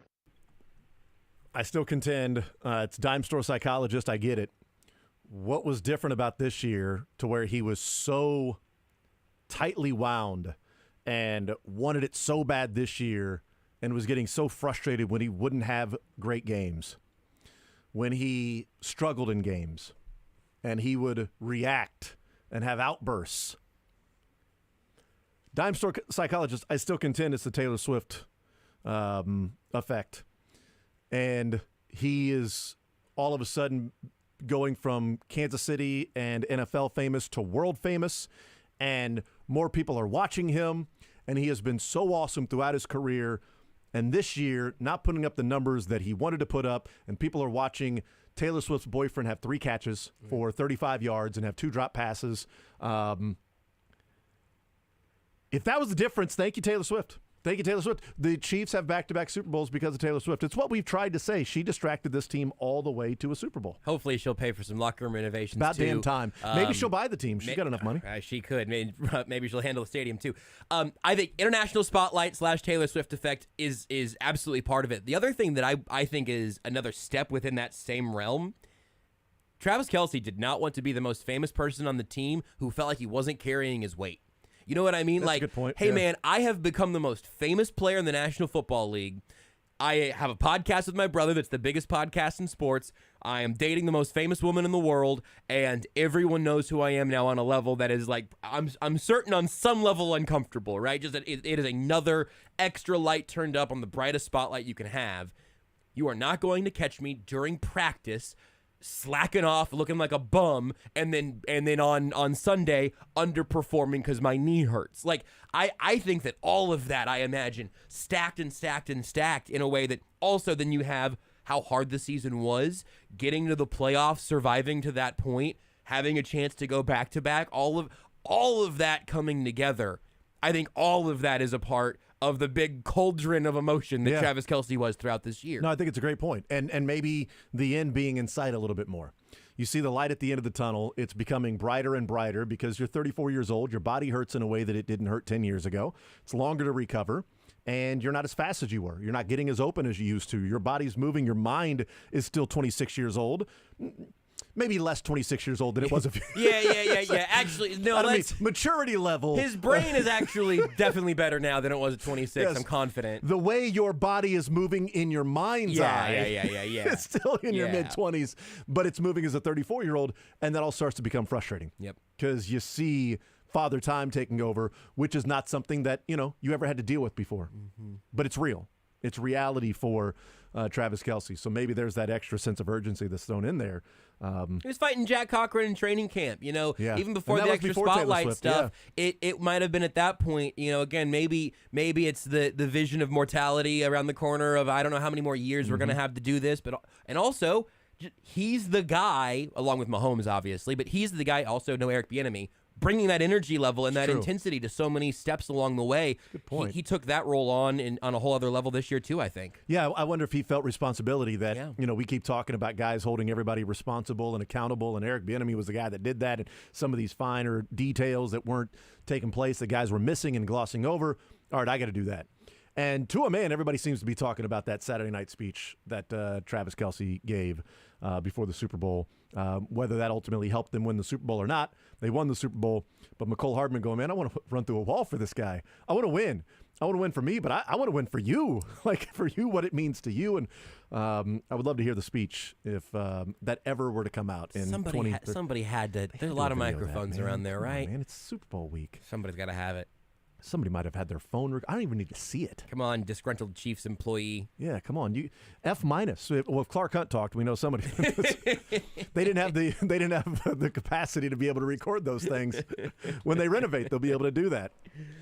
Maybe MVS just tweets that. I don't know. Thanks, Trav. There are some America's games where they have the footage of the pregame Super Bowl speech. There's a projector there. The team's there in Absolutely the hotel. So there's a chance. There is video and audio of that somewhere. I don't think there's any doubt about that. We'll take a time out. We'll come back. We'll wrap up this hour. We are going to talk with Trevor Sikkema coming up at noon. We'll also get into the Arrowhead Stadium renovations, the plans there. Chiefs announcing their plans for the renovated Arrowhead Stadium. It'll be $800 million that they will get from the county. They will. I think the total is $800 million, $300 from the Hunts, yes, $500 from the county. I believe is what they said originally. $800 million total, $300 from the Hunts, $500 from the county, which is part of the 3/4 sales tax. The demolition of Kauffman Stadium will fall on the Royals and Chiefs in some way, shape, or form. That will not go to the taxpayers. Any of the residents, they will not have to pay for that. It will be part of the overall renovation of Arrowhead Stadium, which would include a fully turfed field for fans and everything as part of a tailgate experience. They would have a covered area that would be an entertainment area, other renovations to the stadium as well, and a 20/25-year lease that Clark Hunt said they would not be in favor of signing a 25-year lease unless the money comes through with this. So $800 million for a renovated Arrowhead Stadium. The Royals are wanting to build a brand new stadium for $1 billion. We can get into what that all means coming up here in the show. More Zone next.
1 o'clock hour, and then we will talk with him until 2 o'clock. Trevor Sycamore will join us at noon. Pro Football Focus. He is the lead draft analyst at PFF and also co-host of the NFL Stock Exchange podcast, which is an NFL draft podcast. So we will talk with him coming up at noon about a few different things when it comes and relates to the Chiefs, and that is the NFL draft and L'Jarius Sneed being franchise tagged and Chris Jones being the priority for the Chiefs to get done first of all, and then work on L'Jarius Sneed while releasing Marquez Valdez-Scantling, which saved them $12 million under the cap, tagging L'Jarius Sneed, releasing MVS, and the performance-based contracts for rookies going into their fourth year that are non-first rounders that have kicked in for a number of the Chiefs players that are going into their fourth year. The Chiefs are now sitting at $9 million under the cap. And that is carrying the essentially $20 million cap hit with L'Jarius Sneed. So they're sitting at $9 million under the cap, according to over the cap, and whether that is according to the NFLPA and the NFL and their exact salary numbers, but It's close as we got. it's pretty close. So $9 million space right now and working something out with Chris Jones. Potentially. Trying to. That's their priority, is Chris Jones. We'll see if they get something done. March 11th, legal tampering period begins for the NFL.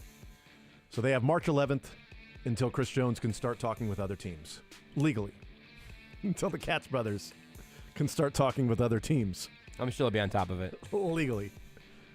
Been sitting around with March 13th in their calendar. Can't wait to get things started for Chris Jones on March 13th. Chris, after St. Patrick's Day, we're going to get you the best deals. Telling you, man. After the draft, that's when the big money comes in, okay? Once you get up to fries and then assistant manager, the big money.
delivering all natural food to Midwestern families since 1958. Enjoy healthier food, more free time, free delivery, and better value.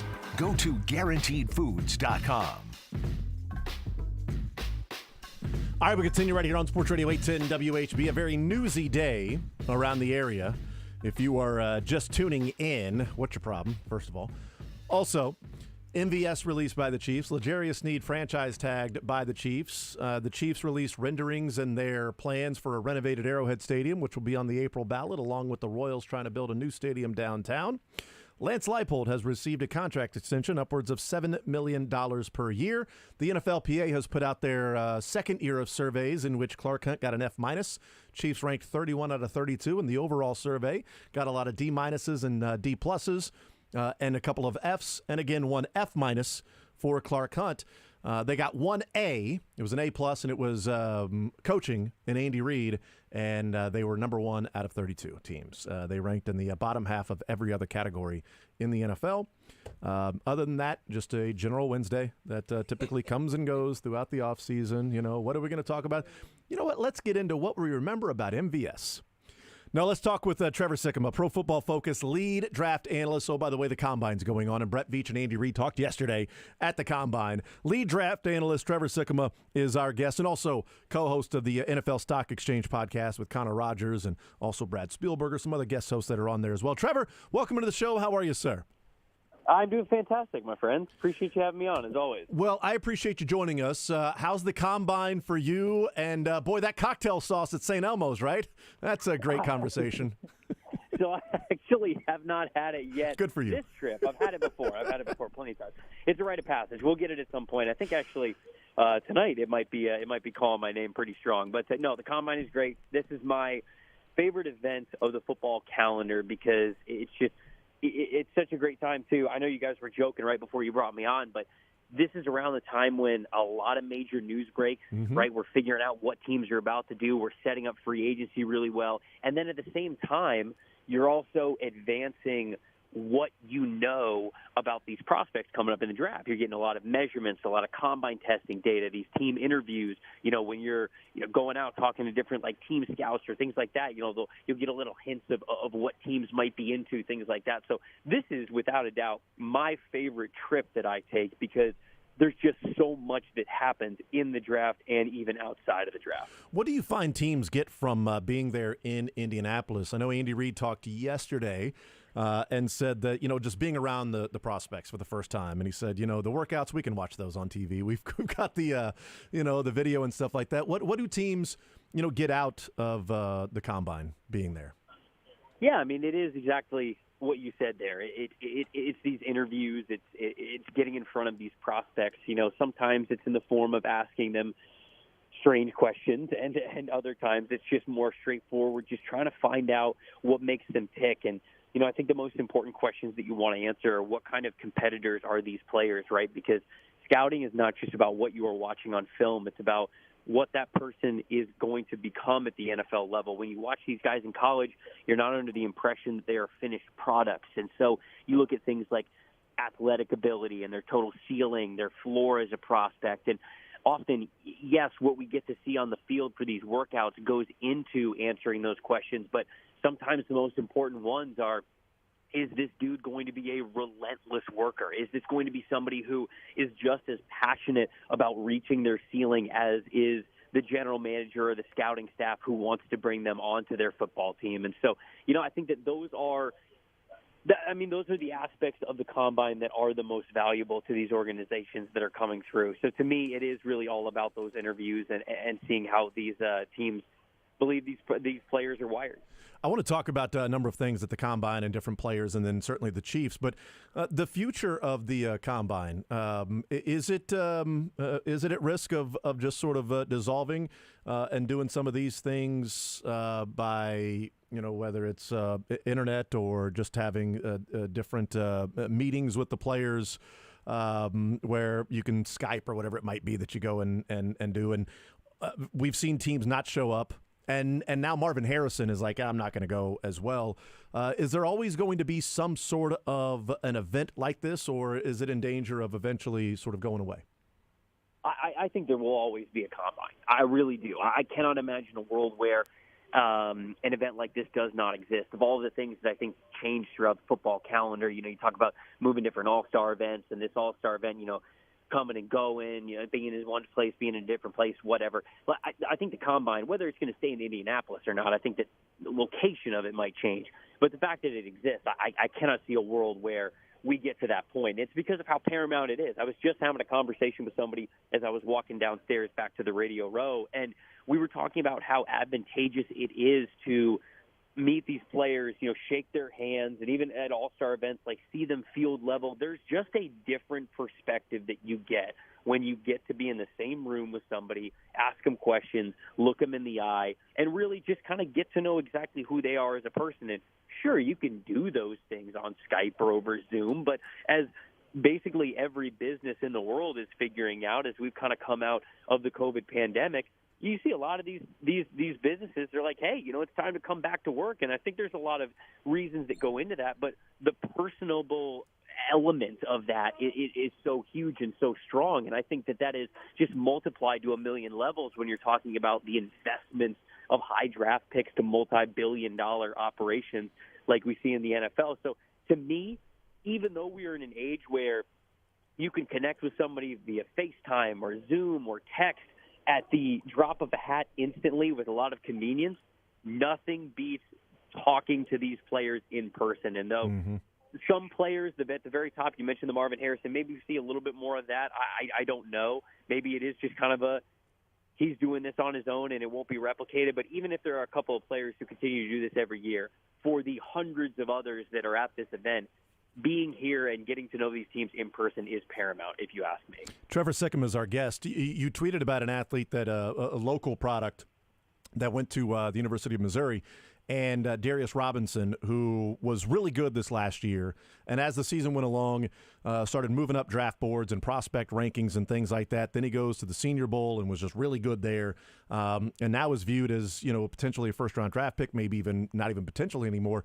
But you tweeted about him earlier today in him talking and at the podium. What do you see from a Darius Robinson and what his role may be in the NFL? And does he make it to day 2 of the draft this year? Well, he's the guy, honestly, as I was answering your earlier question, he's the guy that I have in mind of somebody that you're trying to figure out what these guys are and what makes them tick and how much, honestly, they love football. Because there's a big difference between guys who are playing this game because they're good at it and guys who are playing the game because they love it. And Darius Robinson, I think, is a case of both. He's good at the game of football, but he also plays it because he loves it. Multiple times throughout his podium interview session, he kept saying, I will play literally any position, like on the defensive line. I'll play nose tackle. I'll play 3 technique. I'll play 4-eye, 3-4 defensive end. I'll play 5 technique defensive end. I'll play wide 9 as a stand-up rusher. He's like, as long as you give me a chance to put my cleats in the ground, I'm going to give you everything that I have, and I believe I can be one of the most versatile defensive linemen in the NFL. And it's just you can tell how genuine a person is when you get to be around them for even just that short period of time. And that's the word that I would use to describe Darius Robinson, is that he is just so genuine. His love for the game is so genuine. And I feel as though teams are going to gravitate towards that, because as much as the NFL draft is a game of risk, right? It's a game of chance. Even the most talented players in the world sometimes will bust or will not work out. The ones that don't disappoint are the ones that you can identify that love the game and want to get better no matter what position they are playing in, no matter what coaching staff that they go to. And I think Darius Robinson showed that he fits that mold. And so for me, I got to believe that he is a round 1 type of a player now. I just don't think that the NFL is going to see his versatility. And if he comes off the same way that he did at the podium within those team meetings, somebody's going to fall in love with him, especially at the back end of the first round. So I think it's much, much more likely that he is going to be a first-round pick than not. Well, and I used to find it laughable when teams would downgrade a player because he had other interests besides the football team and the football career and the game of football. It was like, a player can't enjoy doing something else. I remember, Chris Conley out of Georgia, enjoyed making movies and doing different things. It was like, yeah, but, I mean, he likes doing other stuff from football. Do we really want to bring this guy in? and I used to find it laughable, but not to use this guy as an example over and over again, but Anthony Rendon got paid a lot of money, and then he's been injured a lot. He's been on the IL a lot in baseball after getting that big contract. And, asked if it was a priority, and he's like, well, it's my job. It's a priority. But do you want to be here? Well, I think I've answered the question by it's a priority. Well, some people play the game because, you can make a lot of money playing the game. But is it a priority? Is it what you live for? Because those are the players that teams are looking for, because those are the guys that are going to be there early, staying late. Those are the guys that are going to take themselves from a third or fourth or fifth round draft pick to being, an all-pro or a Pro Bowl or a difference maker on a field. And another example I've used, Trevor, is, when I first started interning here and going out and covering practices and things like that, I watched Tony Gonzalez after practice just catching football after football after football after football. And me being, naive in college and going, why is he doing that? He's best in the game. And then it's like, oh, that's why he's the best in the game, because he's doing that while everybody else is leaving the field and going inside. I mean, you're totally right. And that it's that kind of work ethic where, and again, it's not like everybody has to do things exactly a certain way to show that they are dedicated to the game, but it's those types of players that, hey, after a 2.5 hour long practice, you can't leave the field. Like, you don't want to leave the field. Like, you love being out there. You love the game. You love getting better, all that kinds of stuff. I agree with you 100%. That's what makes the greatest. When you get to the NFL level, everybody's talented. It's the ones who truly have that desire, that toughness, everything to take that talent to the next level and really maximize it. That's the guys that last in this league. Trevor Sickham is our guest. How much is when teams are drafting a player? I've looked at the Chiefs draft, and they've done so well over the last couple of years. Part of that, I believe, the Chiefs look for traits. They scout traits. They scout different things that they like in a player, and then they bring them in, and then they coach them up. And they've got really good assistant coaches, and Dave Merritt is fantastic. And we're seeing some of these, cornerbacks, these secondary players for the Chiefs go from fourth rounders to, getting franchise tag today. And L'Jarius Sneed, Charvarius Ward was, cut down day trade and got a nice contract from the 49ers, and so on and so on. And McDuffie is just, really, really good. How much, when you look at players that are drafted in the middle rounds that become really good players, how much is that they were overlooked, there was something there that people didn't see, and how much is it they fell into a good situation to where the coaches got certain things out of them and put them in positions to win and sort of understood how they made a difference on the field? I always look at the Chiefs and I'm like, I think the Chiefs are going to have a good draft because they continually have these really good coaches and they bring the guys in.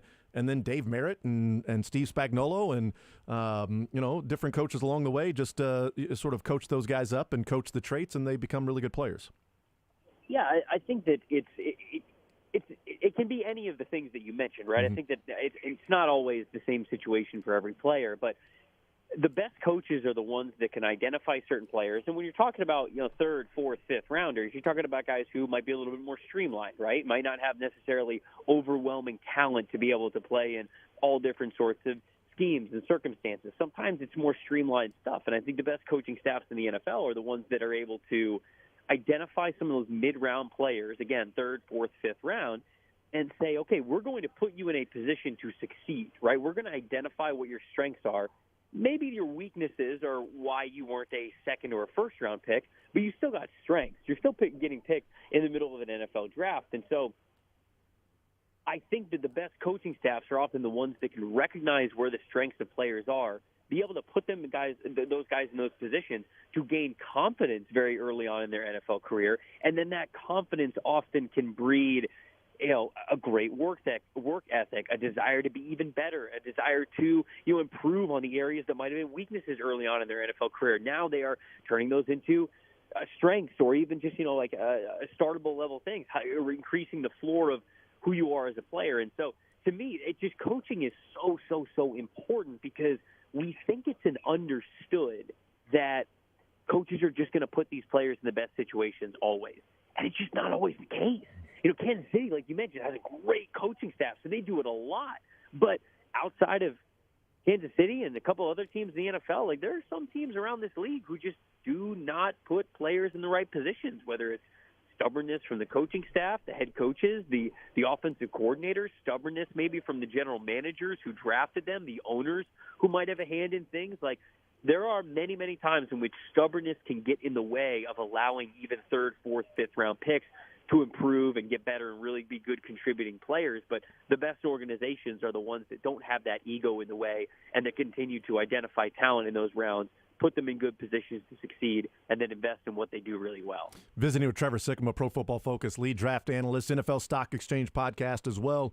You've got, in your mock draft, you've got the Chiefs taking Keon Coleman at pick number 32. Is that the position you'll be focusing on with the Chiefs as wide receiver? How does that change throughout the draft process? Is it just, guys you're hearing the Chiefs are talking to, et cetera? Where do you think the Chiefs end up going there in the first round?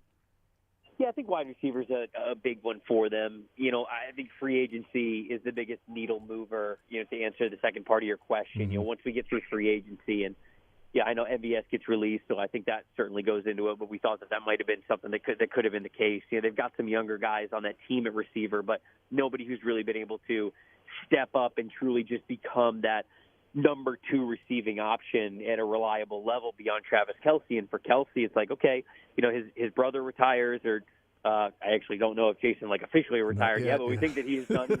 We think. That he is, right. So we assume that he is going to be retired, and I think that Travis is certainly going to stick around for another year because they want the three-peat, right? He wants to be as fully involved in that as he can be. But, is this maybe his last year in Kansas City? Is he going to retire after that? When I look at the rest of the receiving group in Kansas City, not only do they need somebody with Kelce this upcoming year to defend the title, they need somebody to invest in who could be the one when Travis Kelce ends up hanging it up. So that's why I continue to go back to wide receiver, because they've got some good tight end options.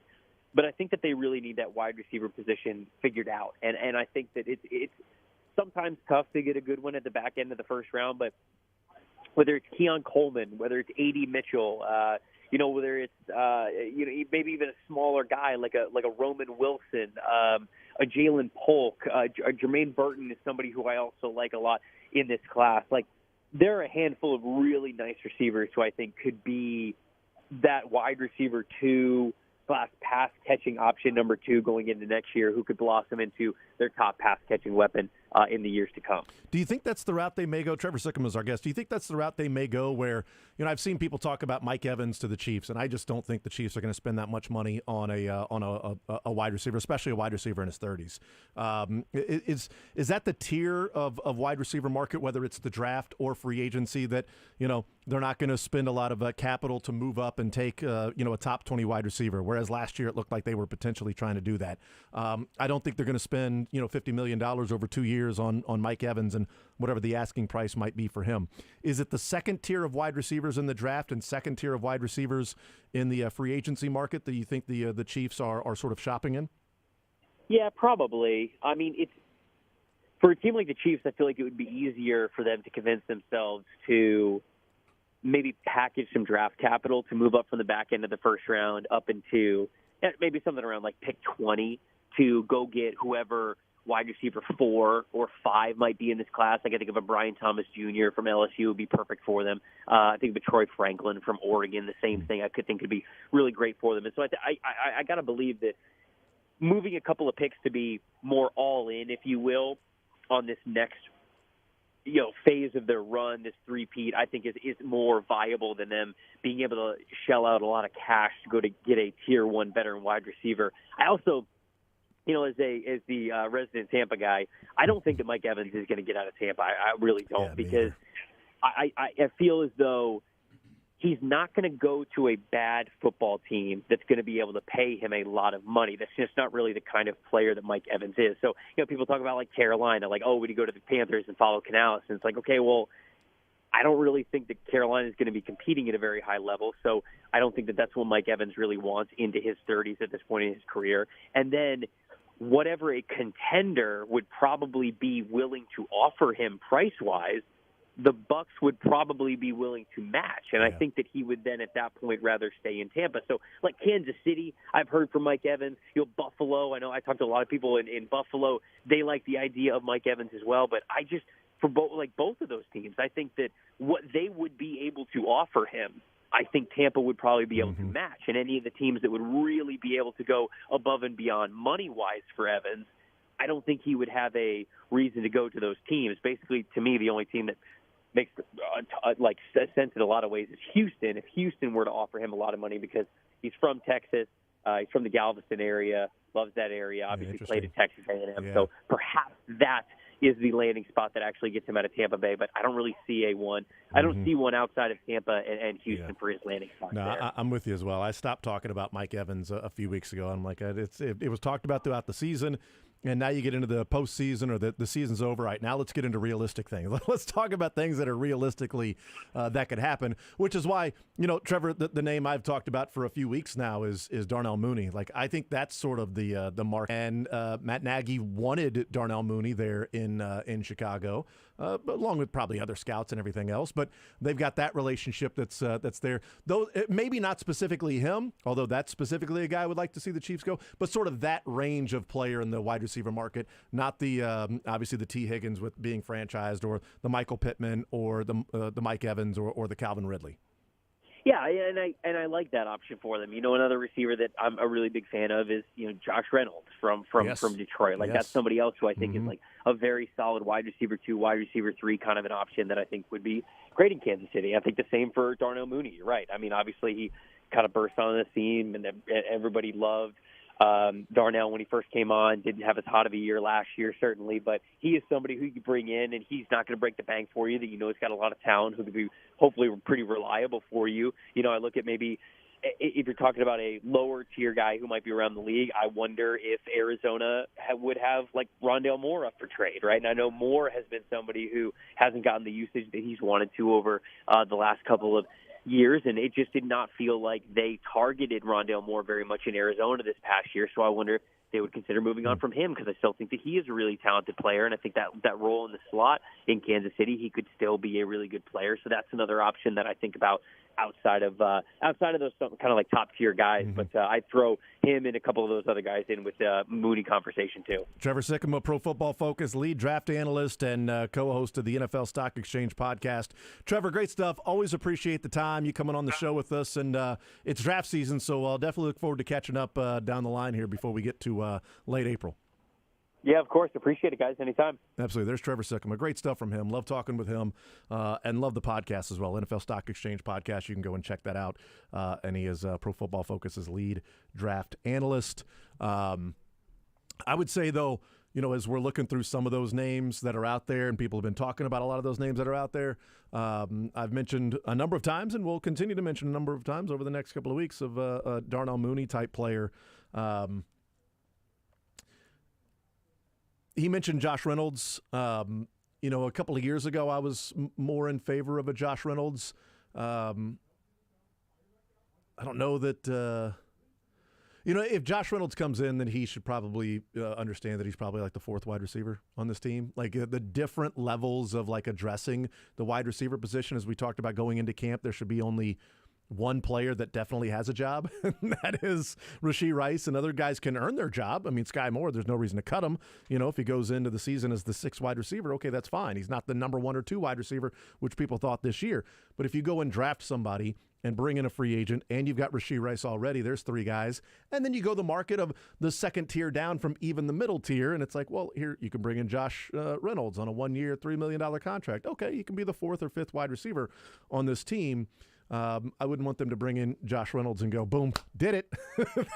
That wouldn't be great. I wouldn't feel good about that. I don't think that is going to be the case. We'll take a timeout. We'll come back, continue rolling more zone next.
and that is MVS was released.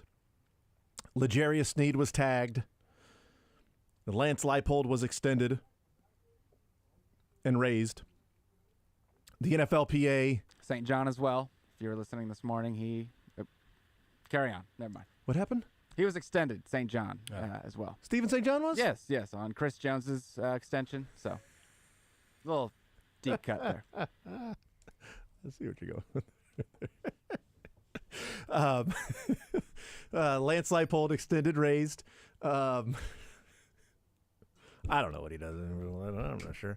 The NFLPA has released their survey for this year, so now 2 years worth of surveys. And the Chiefs unveiled the renderings for a renovated Arrowhead Stadium that they would hope to move into by 2031 at the latest. They would start the renovations to Arrowhead Stadium after the World Cup. It would cost $800 million for the total project. The Chiefs will kick in $300 million, leaving the taxpayers with $500 million to renovate Arrowhead Stadium, which would add 3,000 new parking spaces, which would add a fan activation area with a fully turfed field that I'm guessing kids can go and play on and things like that. ACLs and Achilles going left and right on that thing during tailgates. No doubt about that.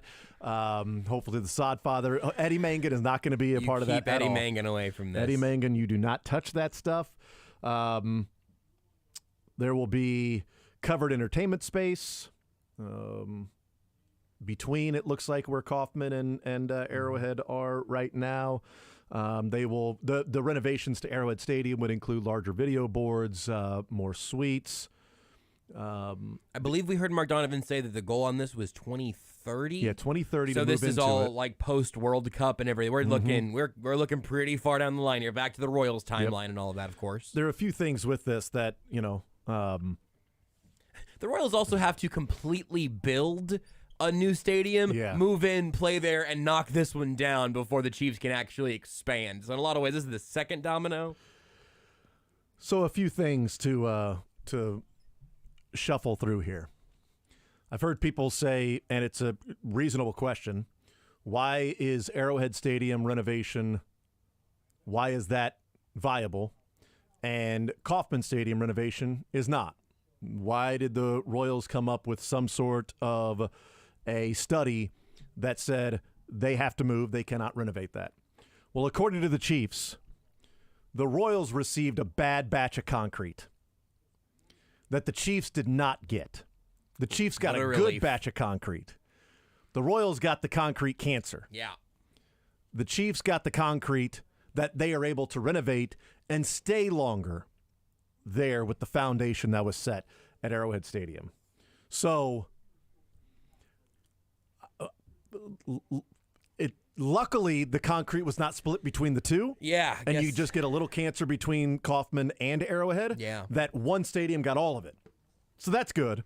And thank God it's the team that wanted to move downtown anyway. Thankfully, that's the case.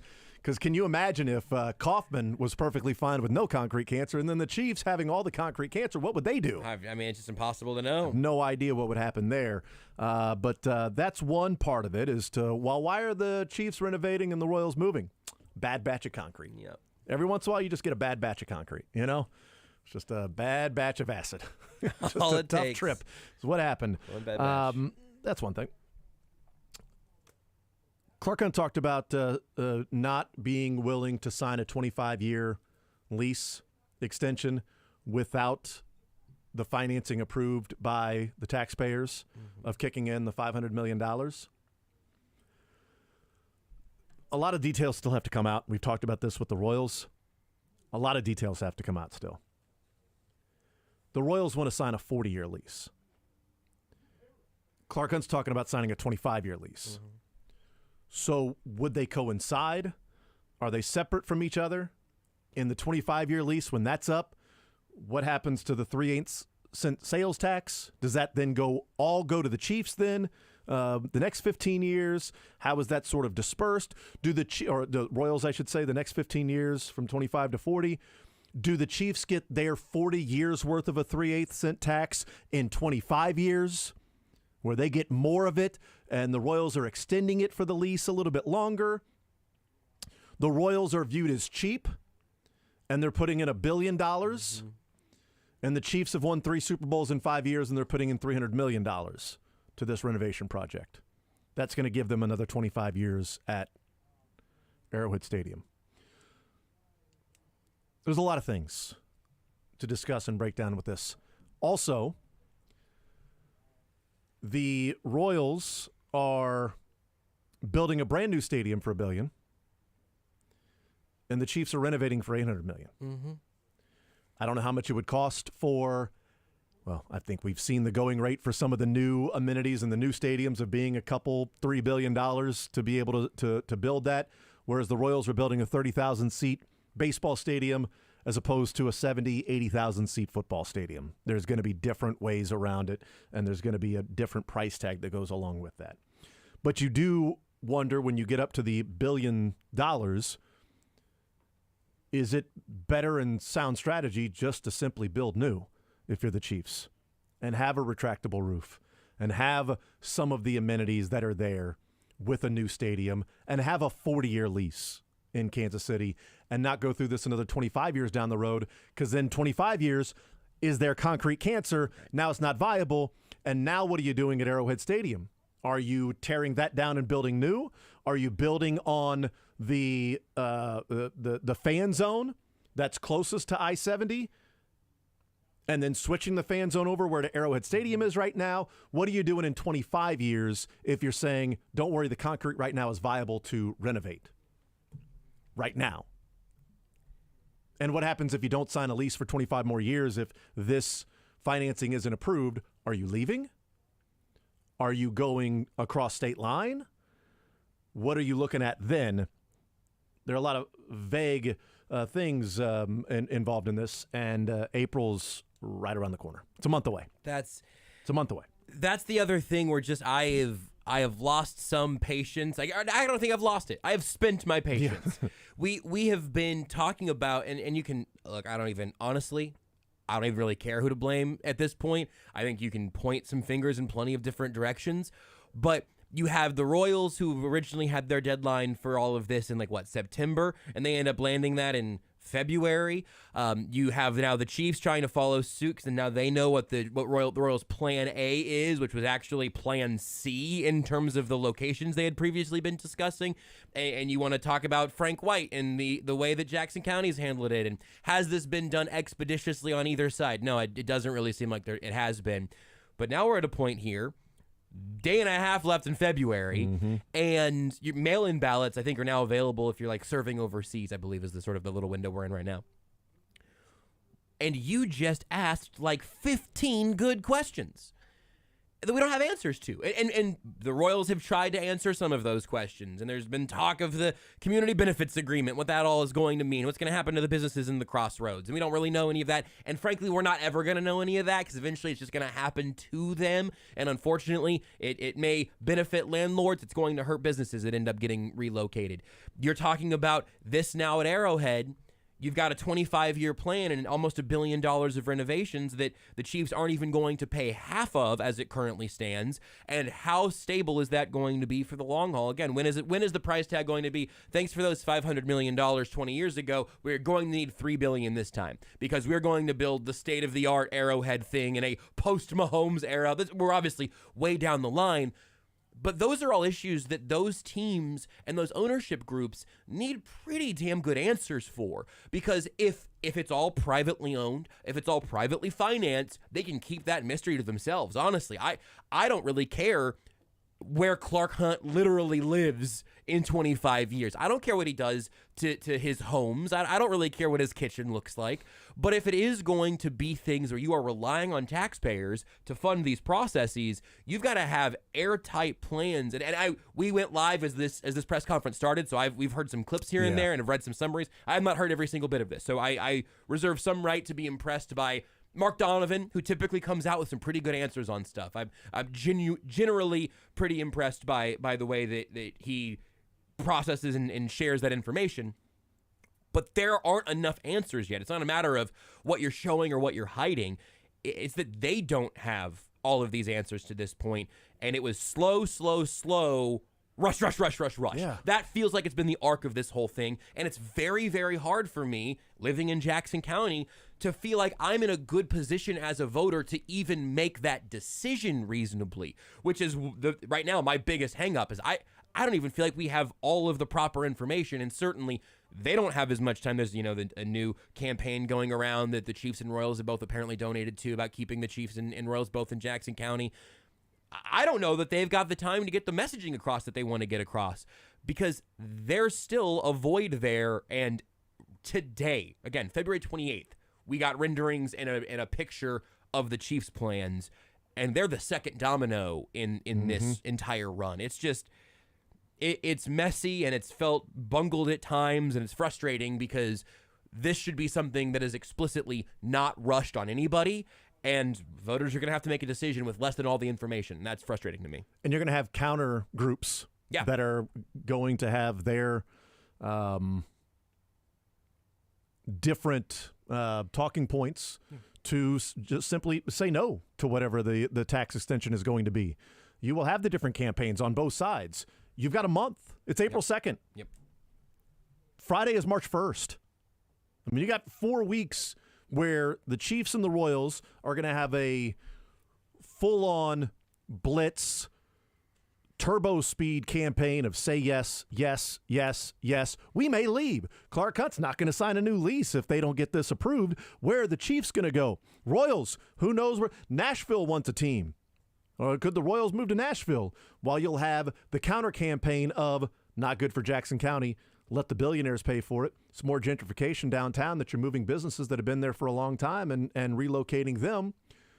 The Chiefs are winning all of these Super Bowls and getting all this extra income, and they're America's team now, and Taylor Swift is added to all the revenue, and the Chiefs are paying $300 million for all the renovations. That's it. $300 million coming out of Clark Hunt's pockets for this. Okay, so if we're mad about the billionaires on the Royals side and John Sherman not paying enough money, and they're investing $1 billion now, a good portion of that is going to be to the, quote, ballpark district, where it's going to be investing in things that they will get then money back on to line their pockets. Understandable. How much will actually go into the ballpark part of it that they'll be investing in the building of the ballpark versus the building of the ballpark district, and how much of that whole ballpark district goes into what the Royals are going to do now since it's right next to Power and Light, etc. Lot of other questions as well.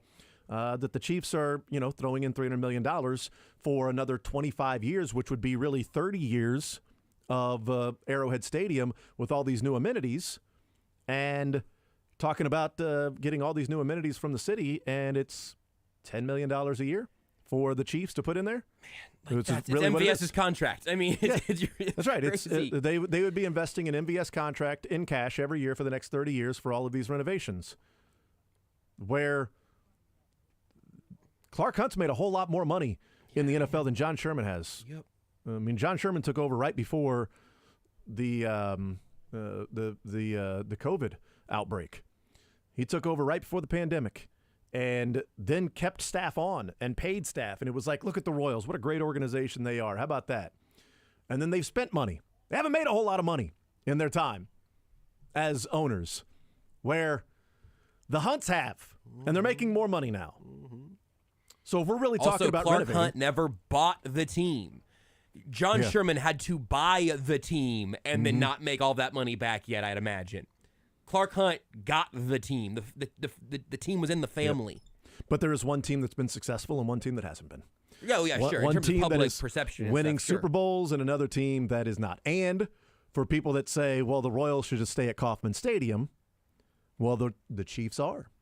Chiefs are staying at Arrowhead. They're renovating. They're not trying to move. They know how much you love going out to Arrowhead Stadium and how much you love tailgating and the history that's there and the memories. And you go into that stadium and you remember when you were a kid, or with your dad or granddad or whatever it might be, and you're creating new memories with your family, as opposed to you walk into the new Royal Stadium downtown and it's going to be, well, I don't know, I'm creating new memories now, but I don't walk in here and remember the time that I was here with my family when I was a kid. And my friends going out to GA and right field and just waiting in line and buying the tickets and then running down to try to get the closest seat you can.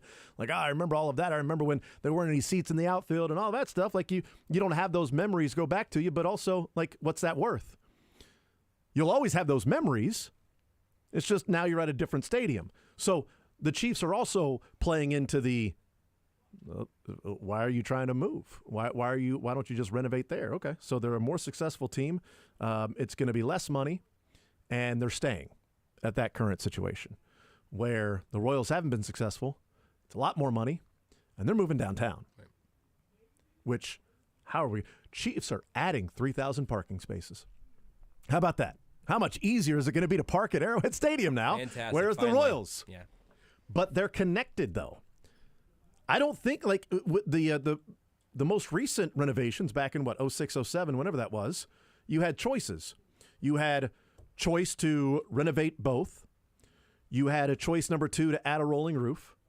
Or you had choice number 3, which was renovate, or choice number 1, renovate with no rolling roof. Mm-hmm. Renovate with a rolling roof. No. Right. They chose what I thought was the worst of the options, which was renovate without the rolling roof. Either say no and the Royals move downtown, or renovate with the rolling roof so you can get other things. Regardless, that was the vote that ended up taking place. I don't know if will there be okay to the Chiefs, no to the Royals, okay to the Royals, no to the Chiefs, yes or no, just a simply yes or no. It's all or nothing. It's the 25-year lease for the Chiefs, 40-year lease for the Royals.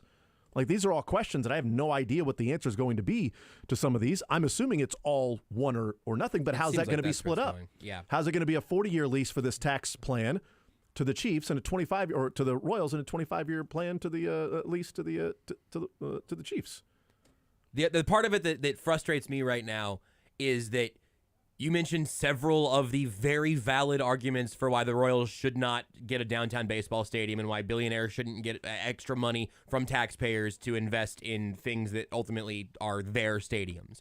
I also think that having downtown baseball would be a blast, and I've seen the Royals artist renderings and been excited about the idea of seeing baseball downtown. I think there are, and frankly, I think it's a little bit disingenuous to pretend that what I'm about to say is not true. I think there are very, very reasonable arguments on both sides of most elements of this in terms of here is the harm, here is the good, here is the exciting, here is the lame, here is the frustrating, here's the economically viable and the things that do benefit cities, and here's the tax you're willing to pay. There's all of those arguments I really do think have at least intellectually honest cases you can make.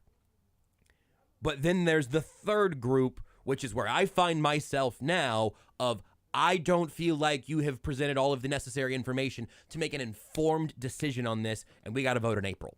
That, to me, has me very disenfranchised, if you will, with the scope of all of this, and I don't think that they can solve that part of it in a month. So I think we're going to get there, and it's going to be pretty binary. Yes, no. Hey guys, do you want to keep the teams here or not? I think it's going to be how it ends up getting presented. Well, that's a total false choice. Absolutely, and that's how they presented it back in the 2000s. Of the Chiefs and Royals are going to move. If it was a fear campaign, right. It was fear-mongering. Right. The Chiefs and Royals are going to move if you do not vote yes on this. I don't believe either are going to move. I agree. It doesn't mean that they won't. Sure. It doesn't mean it's a guarantee that the Royals are here in Kansas City forever, because there are probably other times where people thought, oh, we'll say no to this, and they're not going to go anywhere. We can figure out some other things that might be better for the city, better for the community. And they ultimately decided, well, sorry, I'm leaving. We're going somewhere else. We're going to a different city. I don't think they're going anywhere. If it's a no vote on April 2nd, does that mean the Chiefs aren't going anywhere? Well, I don't think the Chiefs are moving cities, but they may move across state line. They may move over to Kansas. And if it means that, I'm, voting yes for a new stadium and the taxes, that's fine. Because it would be hypocritical of me to say there's a pro tax. I want to live in a pro city. Many different reasons.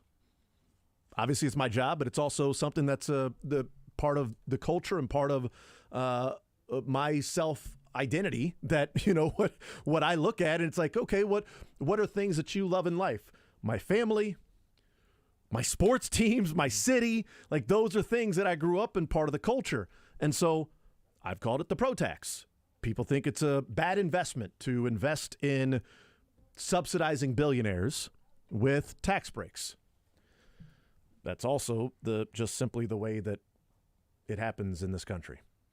Because if Amazon or Google want to move their home base here, guess how many tax breaks the city's going to give them to move Amazon or Google's home base here to Kansas City? There's going to be massive amounts of tax breaks and land that will be donated and given to say, wow, you're going to come here because of the different economical impacts it can create.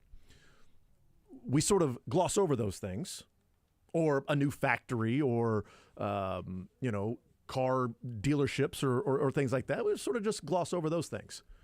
But it's billionaires and their stadiums that get subsidized, and people aren't a big fan of that. And I totally understand if we look at the sort of the market economic studies. Impact. Yeah, the economic impact in the market studies is fine. I think it's a pro tax. Do you want to be a pro city or not? And sometimes it's the price of doing business. There are plenty of people that say, nope, don't care. Chiefs and Royals can go somewhere else. I'm not paying for that because I don't go, nor do I care about that. That's fine. My view is I pay my fair share. Make it a by state. This is a tangent, and Dylan, I'm sorry. Do you care if it's in Olathe, Overland Park, Prairie Village, Lee Summit, if they're the Kansas City whatevers? Yeah, I don't. Do you care? No, I don't care that Sporting Kansas City is in Kansas or right. So that I know that a lot of to people me, on the Missouri side are very proud of saying Kansas City Chiefs are from Missouri. Yeah, which and I totally understand.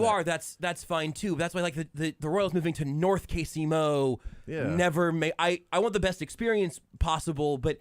If we're talking about we'll leave KCMO, we'll leave Jackson County. Mm-hmm.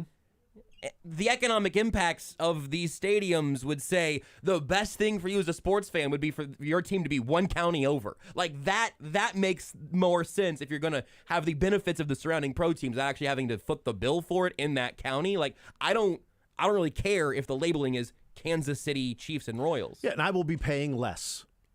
I understand that by not living in Jackson County because I won't be shopping in Jackson County as much as people that live in Jackson County. Right. So if I'm going to the grocery store, it's not in Jackson County. Right. So I totally understand that. I'll spend some money.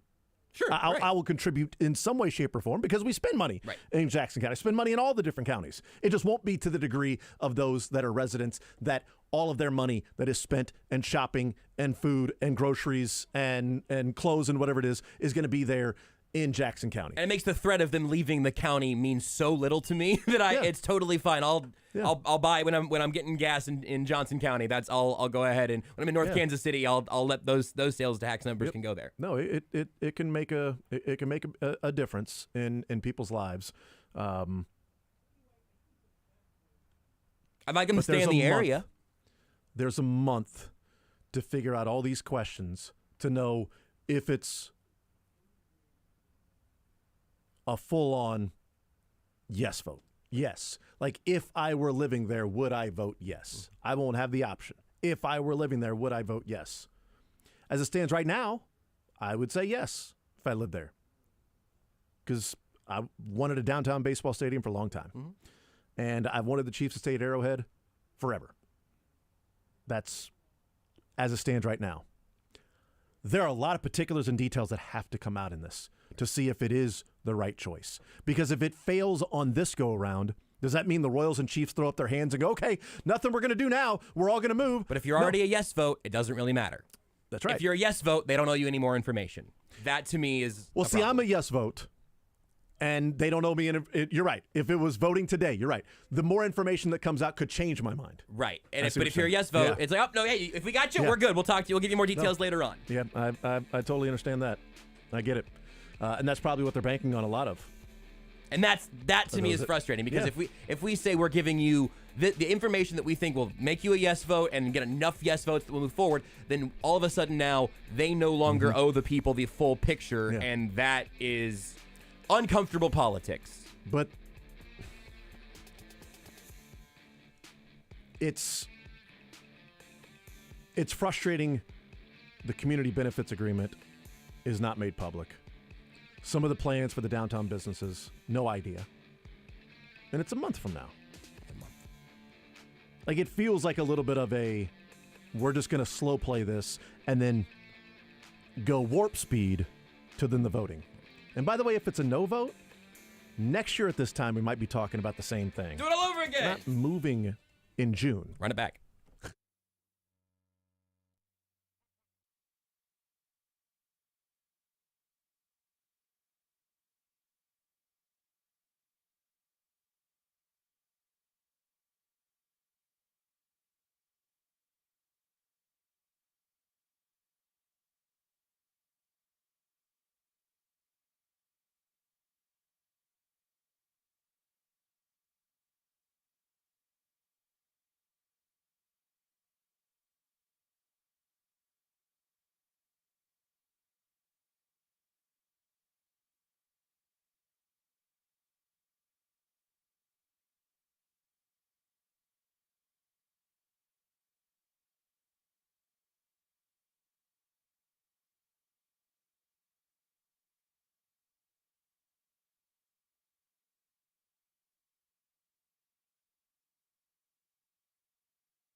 food to Midwestern families since 1958. Enjoy healthier food, more free time, free delivery, and better value. Go to GuaranteedFoods.com.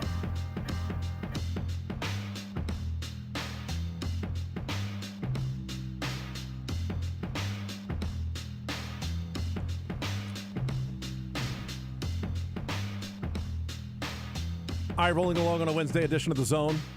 Jason Anderson, Josh Brisco, Dylan Michaels, Mick Schaefer, KSHB 41 Sports Director, joining us here in The Zone, presented by Empower Payments, boosting your business and charity with every transaction. Learn more at empowerpayments.com. Mick, welcome to the show. How are you, sir? I'm good. What's going on? Is MVS thankful that all this other news is bearing the fact that the Chiefs are moving on from him? He actually didn't find out about it. They called him, but the call dropped. I thought we were going to have a nice day of MVS's highlights and remembering the good moments. They called him, but they asked for Marquez.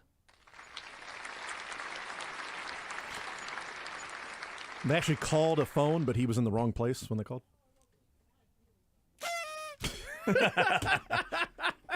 All right, that's the. I think that was final Dylan one? saying, "All right, guys, all right, fine." Have we exhausted all of them yet? I Not thought really sure. I thought that we were gonna have a nice day of talking about his good moments, his playoff moments, him stabbing the flag at the 50 at the end of the Super Bowl. But apparently, Jason and I weren't on the same page. Look, the last thing he did in a Chiefs uniform Thank was. you, Dylan. Damn it! Go ahead, sorry. Go ahead, David. Josh always has to have the last word. That's Dylan's the one who hit Well, it. you had a good joke there. You took the wrong route to get there. Judges. Oh, whoa! Okay, Make you they wait came for in it. late. Came in late. All right. I don't feel like those jokes were really worth the wait and how much time we spent on it. No. So it's not even a joke. It's a half joke. Kind of like MVS. That was sort of the half joke. So MVS was released today. Chiefs saved $12 million against the salary cap. They're going to apply it toward the new VIP section, the fan activation zone. Fan activation zone. The most electric 3 words in sports. It's Oddly like enough, if you're not activated and you're a fan, there's a zone for you now. For you to get activated. You're activated. Yeah. Man, I'm a fan here, but I just don't feel like I've been activated. Right over there. See, right over there, they're going to activate you, going to turn you right on. Beep. Replace those batteries. Beep. Now you are activated because you know what? You can't actually be purchased. You can scan, but there is no money that can come from you until you have been activated. Justin Ross wants to know where the player activation zone is. He wants to be active. Yeah, that's probably That's pretty good. good for him. I'm not going to clap for you or anything, but it's pretty funny. The Chiefs have tagged L'Jarius Sneed. The Kansas Jayhawks have extended Lance Leipold. The NFLPA has released And their not survey. extended their home winning streak. That's right, yes. NFLPA released their survey. The Not last. the Kansas City Chiefs released their renderings for the renovated Arrowhead Stadium. And Chiefsaholic has pleaded guilty to You just escalated the biggest 3 news. charges. You saved the biggest for the end. in connection with a string of robberies and attempted robberies across state lines, 7 states in 2022 and 2023. So that's the news that has taken place today, guys. We'll start wherever you want, Mick. Well, we have a big Athlete of the Week shoot coming up at Lee Summit North here in an hour, so that's where my mind's at right now. Sounds great. Let's Yeah. talk about that. Lee Summit North. Oh, that's right. Was it me? No, me? but I'm Is it shocked. retroactive to 1998? Come on, you can tell me. There are 2 amazing parts to this story. The kid, Charlie Dykes, won wrestling in his weight class. That was the first ever individual wrestling title at Lee Summit North. How's that possible? I saw that, yeah. How's that Because I didn't possible? wrestle. That's it, I guess. And there's like 14 weight classes every There's a year. lot of weight classes, Nobody has snuck through. That's not the most amazing part. The most amazing part is that he has 1 foot. He did so on basically 1 leg. So he's the Patrick Mahomes of wrestling. Winning a championship I with mean, 1 foot. Mahomes had both feet out there. We saw the feet. One wasn't working as well So as we wanted it now to. you're being literal. So Okay. I'm being literal. He only has I 1 know. foot. Okay. I know yeah. you're being literal Yes. about Patrick Mahomes. No, it is. I'm being it is literal about actually, the kid at least. Yeah, north, no, yes. it is awesome. I saw that over the weekend that he had won the state championship. And gosh, who was it? Somebody had sent me a text and said, "Make sure you let Mick know that this guy won the state championship." Was it Rob? He's the one that told me about it. Yeah, it was Rob, actually. It was Rob. Yes, it was Rob. So there you go. Rob, nice job. Cut out the middleman. Just go straight to Mick. Yeah. That's right. Because he told me to tell you, and I forgot. You finally did after I had booked Told the him. athlete of the week. Yes, Okay, good. yes, I did. I hadn't seen you until today. I mean, how else am I going to get a hold of you? But no, I mean, Name one other way of communication I could tell you. any that other this way, happened. I mean, any other day, Lance Leipold getting $7 million a year is just the kind of the mind-blowing big news of the day. Now I might have time for like a 10-second VO at the end of the show. This is how it happens all the time. We get into the off season, and there'll be so many slow days, and then there'll be like one day where there's 7 stories. We're like, can we just like Be in move this cahoots, around? right? Yeah. Like, come Collude on. Yes. with your news. Come on. Hey, Travis Goff, wait a few days for Lance Leipold. Wait a few days to announce that, unless he did it after they lost to BYU to get the positive vibes around Lawrence going again. On the same day of a story that the Chiefs need to upgrade facilities, and the Chiefs are upgrading facilities. That's right. Just not the ones that got all the bad grades. Yeah, they release MVS, so now the Chiefs are going to invest $312 million into the renovated Arrowhead Stadium with that extra $12 million. They have franchise tag L'Jarius Sneed, so they are at $9 million under the cap roughly right now. That doesn't exist in your mind. They're $9 million Listen, under an imaginary the line. guards, right? I know. We're not doing it It's funny again. we did that right before the Wake Forest deal. Like, those are real people. They have food and everything. Right? I was like, that's the cap right there. There Isn't it it, is. Filipowski? There it is, right there, done and done. I really wanted the 2 BYU fans sitting in the front row under the basket to run out on the court when the clock hit 0 and to court storm with the 2 of them and just jump around at midcourt, I didn't get my wish. I wanted that. I thought it would be funny with the court storming. That They might Kansas have finally had a court broken storming. into the gym in Provo and stormed it there. They might have, yeah. If nobody was there, that'd be great. I think letting away fans, road fans, storm the court might be the new evolution. Yeah. Fewer people, more intrigue. How about Because at that this? point, who really knows what's going to happen? K-State's 2 biggest wins, like point spread wise, I believe, UCF and BYU. And the next games after that, UCF and BYU both beat Kansas. Interesting. Transitive property. Tells me I don't know what that it means, Kansas State but- will beat KU. Yeah, is that? Oh, wait, can they already did. Should we bet on that? What do we bet on there to make us money? You should bet on me coming with dynamite drop-ins and nuggets.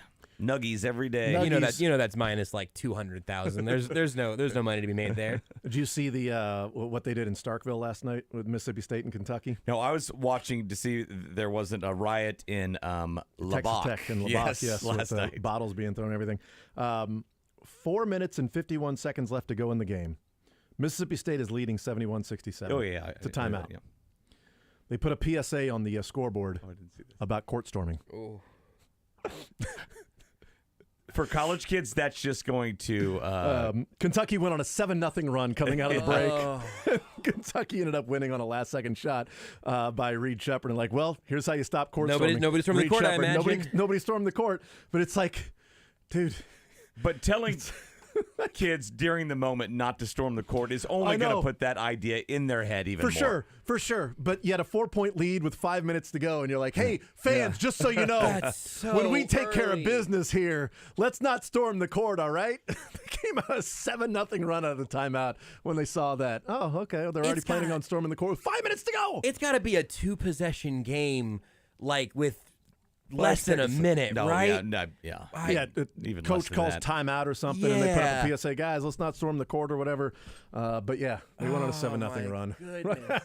the Came out. And we're like, it's so Mississippi State. Like, it's so any pessimistic fan base. Yeah, right. Any fan. That would be so Missouri. So Missouri to put that up there and then that happened. It's so whatever fan. It's so Mississippi State to do that and then blow the lead and then they end up losing the game. Well, I mean, it was a tie game. They tied it up. It was just that Reed Shepard ended up hitting a a runner at the buzzer. To Weird-looking win the shot. game. It was a very weird-looking shot, Thought he was going to take it all the You way can to the tell, classic. though. I mean, he's not short by any means, but he's a guard, and those guards these days work on just kind of awkward little off-balance floater. shots like that. Yeah. Little floater. See Max Strus last night in Cleveland? Yeah. I also saw the sports but make it art that looked like Max Strus. I didn't see It that was one. good. I think It was it's good. art but make it sports. Art but make it sports. I think it's but sports art. Art but It sports make, is actually yes. the handle. But so I'm art gonna go look at sports. that. I'm gonna let's see some butt art here. What about the sports part? Oh yeah, that's what I was missing. Do you want to hear Tim Alcorn, the Cavaliers play-by-play I announcer? would love to. Yeah. Let's hear Tim Alcorn, the Cavaliers play-by-play announcer, on the last play there with Max Strus' game winner. Leave it inbound, just to the left of the Cavs bench. All we need is a deflection. Pass deflected by Mobley, but grabbed by Doncic. Doncic bounced underneath the PJ, and he laid it in with 2.6 to go. Cavs out of timeout. Strus into Mobley. Back to Max. Half-court shot. Good! Good! He hit it! Cavs win! This place is going crazy!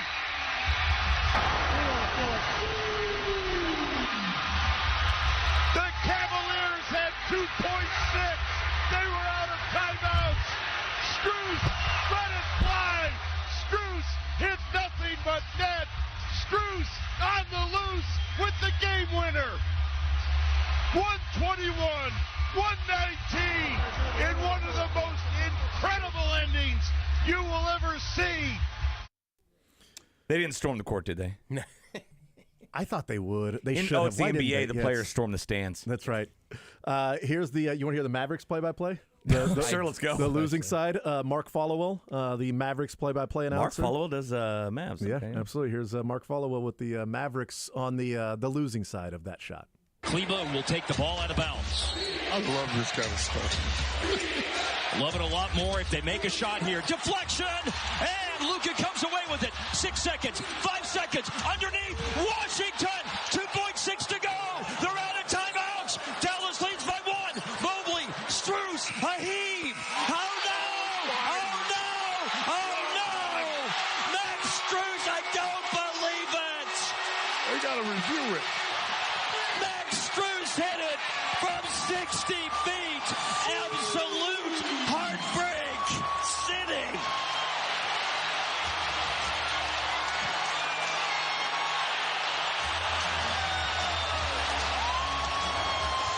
This one I thought I had seen it all. Max Strus made 5 threes in the last 5 minutes of the game, including a shot from 60 feet away. Oh no! Oh no! That was a really good call. I've never heard that version of a Yeah. call going. Yes. Oh no, Oh, being no! the goal essentially. Oh no! Really good. And then, by the way, the ball is almost in the net when the horn goes off, and the Mavericks color. Review it. We got to review it. Got to No, review you that, don't. right? Got to review that, right? What are you going to review? He let go of the ball. with MJD not knowing the rules. 1.5 seconds left, and then the body language of PJ Washington, because he had the game-winning bucket. So he's running down and he's flexing, right? He's got like the Hulk Hogan flex, and Max Strus, the ball's in the air, and he turns around as the ball's in the air, and he's flexing at the crowd. And the ball goes in, and he immediately holds the back of his head like he's just like combing his hair, right? And walks off the court. But while the ball is in the air, he's still flexing. And everybody is like, there's no way he's making that, and just buries it. Like, oh, that's got to suck. I mean, you went from game winner to, oh, yeah, you had the cool shot that before that guy hit the game. A loss in that the refs then called a foul on Monty Williams' Pistons team right after that. Weren't a part of that game, but that's kind of the way things are going for Detroit. Is that right? Was it And then he had technical another foul? press conference. Yeah, technical Carried foul over on the, into the next game. Yes. And then Hunter Dickinson missed a free throw. He missed 9. That's Bill Self every time Hunter Dickinson went to the stripe last night. Bill Self looking at his team without McCullough. Me seeing the Chiefs renderings without a roof. Me being told Missouri plays tonight. Me hearing Josh is leaving. No. No, wait. I thought you had. I thought you had the other one lined up. Yeah. He got it. Yes. Me realizing Go this back bit's to going to the go Cavs. until the end of the segment.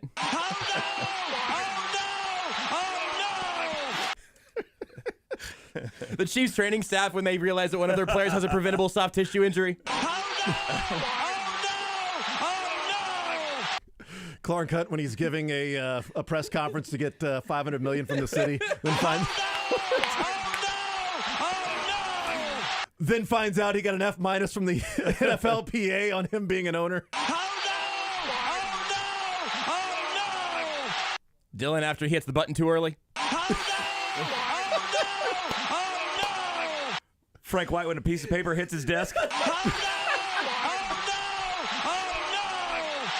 People who change the station to come back and realize the bit is still going on. Hey, Dylan, should we go to break? Oh, no! Yeah!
we have a price tag in general for both. It'll be a total of $2.8 billion. Two of that $2.8 billion going to the Royals. $1 billion the Royals putting in private money. $300 million the Chiefs putting in private money. $1.5 billion roughly from taxpayers. Those are just round, rough numbers. The actual sort of fine print and details will come out after people have already voted on it. So, I mean, all that stuff. We'll get to really what it means after we've already voted yes or no. Money and numbers have gotten so ridiculous that you can't tell, are these experts throwing out these numbers or first graders? How much they got? 2.8 billion, a gazillion billion. That's so true. It's just my son's in second grade, and the amount of times he's asked me about. Wow, are you a kid or an expert? I can't makes tell. like $1 billion? Like, well, does he have $1 billion? Well, not a lot more people now today have $1 billion than I was here. Yeah. But well, does Patrick Mahomes have $1 billion? Not yet. He will, but what about $1 trillion? I mean, it's more. That's more step. Actually. So much more. It's That's hard to basically explain. deficit. That's the only. When you're talking about deficit, the only time you hear that number. The United States creditors. Have $1 trillion. Yeah, exactly. So the renderings released today. Josh and I talked about it in the previous hour. How much money the Royals are putting in to the actual stadium? Is that all coming from taxpayers for the $1 billion for the stadium, where the Royals are investing $1 billion in private financing, which then it's going to be, like ownership of land, hotels, restaurants, which they can just simply recoup, as opposed to the Chiefs are putting in $300 million in a renovation of Arrowhead Stadium. The taxpayers putting in $500 million. But the Chiefs just now released their renderings, the Royals a couple of weeks ago, and you can already vote on this in an absentee ballot. For those living overseas now, right? Yeah, you can already vote on this. Which, I mean, you didn't even know what Arrowhead was going to look like before.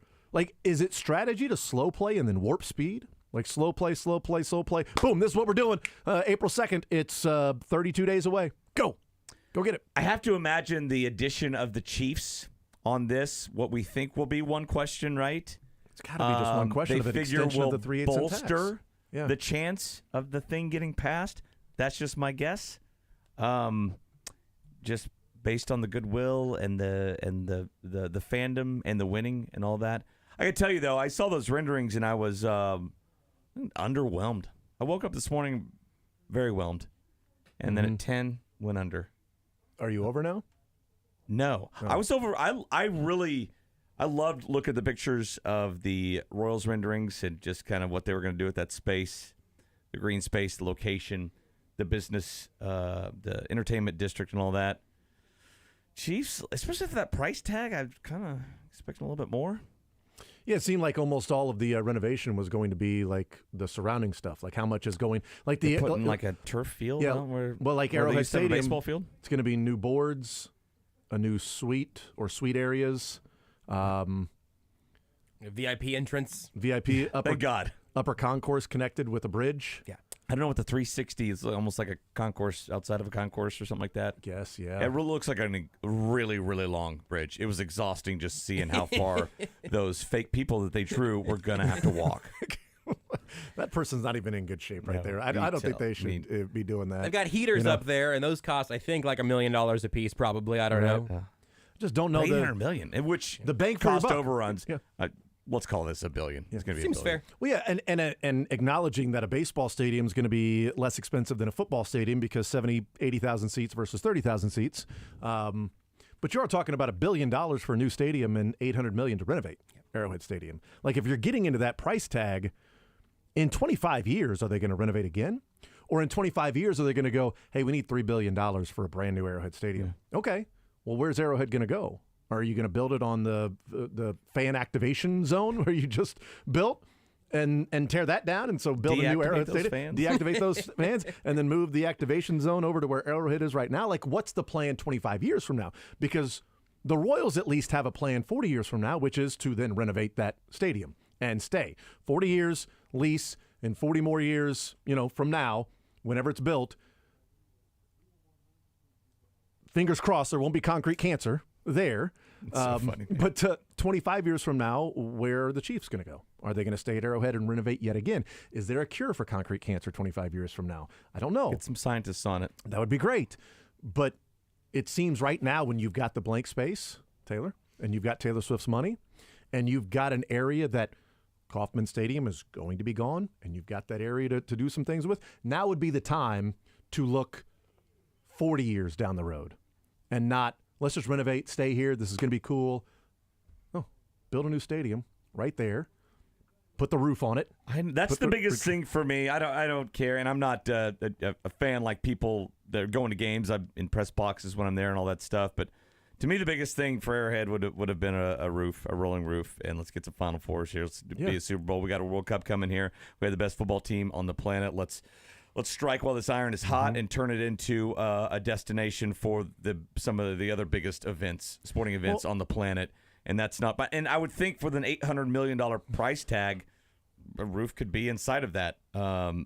What we found earlier, did we verify that last time is $170 million in terms of the additional cost for the roof, as opposed to what did get passed? That was the rolling roof between the two. This doesn't have to roll. This has to open and close. Chop that in half. What could it? I guess it could be what kind of? I guess it'd be a different kind of roof, like one that like opens and closes. Yeah, I want it a retractable. Yes, it was a test. Yep. It was a test for Jason. Oh, that's because I almost said it, but I wanted to see if you just powered right through that. I didn't even think about it. I just said it. It was like a year ago. I kept thinking about it, and I kept getting it wrong. The word retractable was very difficult for Jason for like one teeth-pulling segment. Yes, I couldn't say it. And look at how far we've come. Yeah, retractable. Look, I don't want it tractable. I want it retractable. Absolutely. Yeah, you want to do it again. Because you tracked it. Yeah. Yeah, it has to be capable of doing that. Yeah. And then you want to redo that again. To me, it's like, even if a Super Bowl is not part of it, like, oh, you don't get a Super Bowl, right?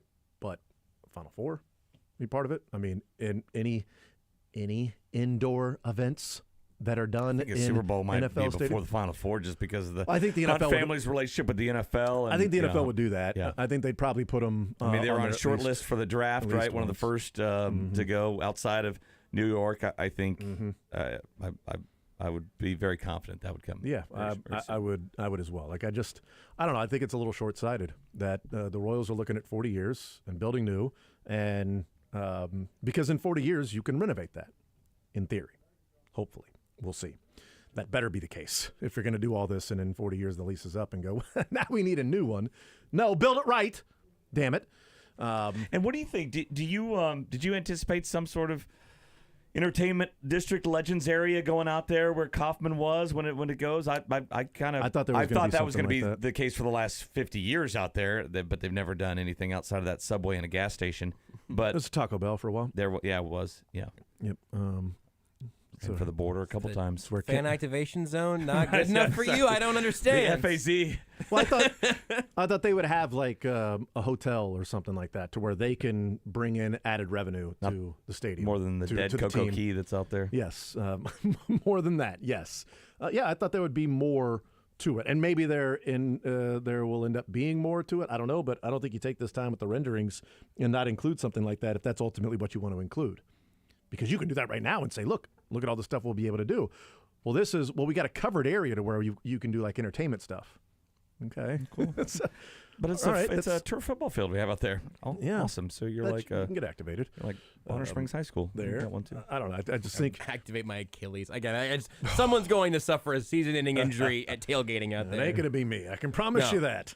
I won't even play pickleball with like 8-10 nights because I know that my Achilles ain't coming home with me. But yeah, just seeing those renderings and you go to pickleball with 2. Yeah. You come home with 1. Yeah, and I don't live in Jackson County, unlike you live there, right? Yeah. You do. The Royals got my juices going, blood boiling a little bit. This was like, okay. Yeah. Juices are in the exact same spot. Yeah, the juices haven't moved. Juices. I have a magnitude thing here for million, billion, trillion that I wanted to make sure I got the numbers right because it really is mind-boggling. You just keep adding zeros. A million seconds is 12 days. A billion seconds is 31 years. A trillion seconds is 31,688 years.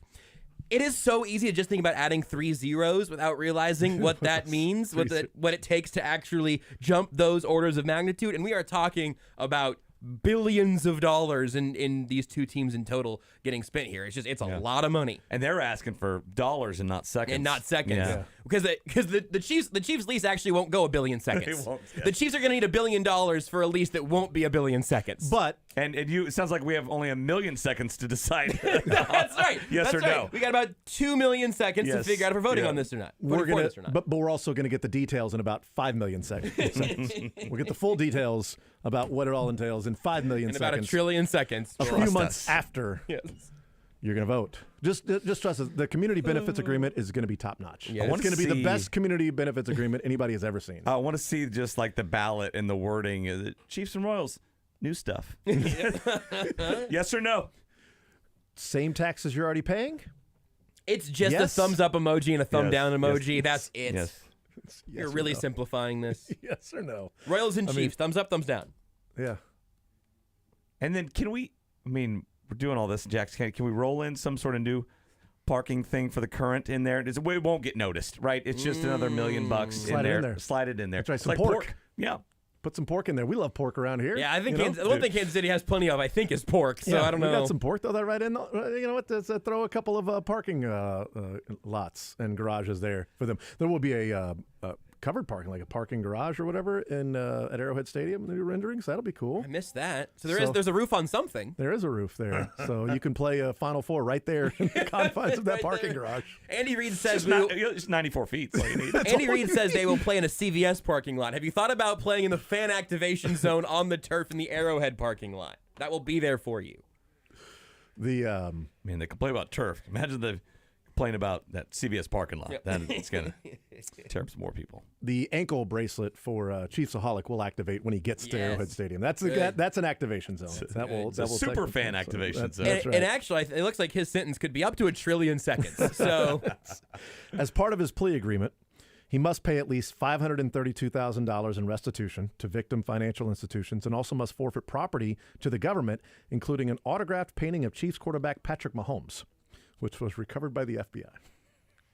I actually think he's facing But like they about include that. In it. Like, you must pay back all this money, and that Mahomes picture's got to go. Yeah. So that was the only piece of Mahomes memorabilia they were able to get, guess. you know?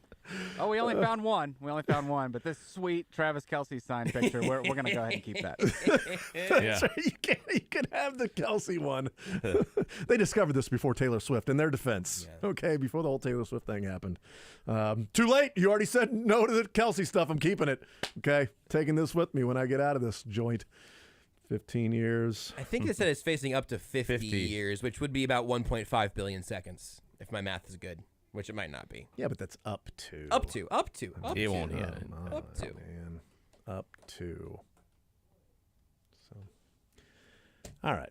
If he wanted to rob people, he could have just campaigned for publicly financing stadiums.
According to Ian Rappaport, the Chiefs have granted L'Jarius Sneed permission to seek a trade. Ian Rappaport has reported about 15 minutes ago. Rappaport added the Chiefs could elect to use their franchise tag on Sneed ahead of next Tuesday's deadline and then trade the fourth-year defensive back. So seek a trade after the tag? So essentially, you can go seek a trade. If it works out for you, we will franchise tag you, and then we'll work out the price tag with the other team. If there's another team that is willing to trade with us and pay you the money you want to get paid, we can work with that team because we'll franchise tag you. Maybe they haven't officially franchise tagged them right now, but the news that came out last night with Jeremy Fowler with the Chiefs letting L'Jarius Sneed know that they're going to franchise tag him with here it is, open to consummate a trade off of the franchise tag if a long-term deal is not reached. That was Jeremy Fowler's report last night. Now Ian Rappaport is saying the Chiefs have granted L'Jarius Sneed to go seek a trade himself. 19.8 is that the number is? Mm-hmm. Yep. So if he is tagged and then traded, is he required to still be tagged with this new team? If he's tagged and traded, he can sign whatever contract. He can sign whatever. Yeah. Right. Yes. Whatever yes. contract. Because he wouldn't have to sign the franchise tag. And the Chiefs on the hook for any of that money. Nope. They're on the hook for the full $20 million once they place the franchise tag on him right now. D Ford was the same deal, right? Yep, obviously, I think. Well, was Frank Clark in the last year of his deal in Seattle, or was he franchise tagged? I can't remember now that I was about to say that one confidently. Frank Clark was franchised, at least in my mind, he was franchised. But yes, yeah. Okay. In my mind, he was. I know D Ford was. Also, something from James Palmer here from 30 seconds ago, quote tweeting that around the NFL tweet. He says, James Palmer says, the Chiefs have come into the situation with a variety of scenarios laid out to make sure they play it the best way possible. They'd like to bring Sneed and Chris Jones, parentheses, who they're, quote, cautiously optimistic, unquote, about, I'm told, bring both back. But it might just not be possible. That's the Palmer tweet. But cautiously optimistic on Chris Jones. And we talked about this, I think, on Friday before all of the trade stuff started bubbling. This makes sense on a variety of levels, certainly as a procedural thing with Sneed. There's no downside to tagging him right now. No. It just means he's not going to walk for nothing. You can tag him, prioritize Jones, and then figure out your Sneed stuff, depending on how the Chris Jones negotiations are going. They're cautiously optimistic about Chris Jones. Right. Are they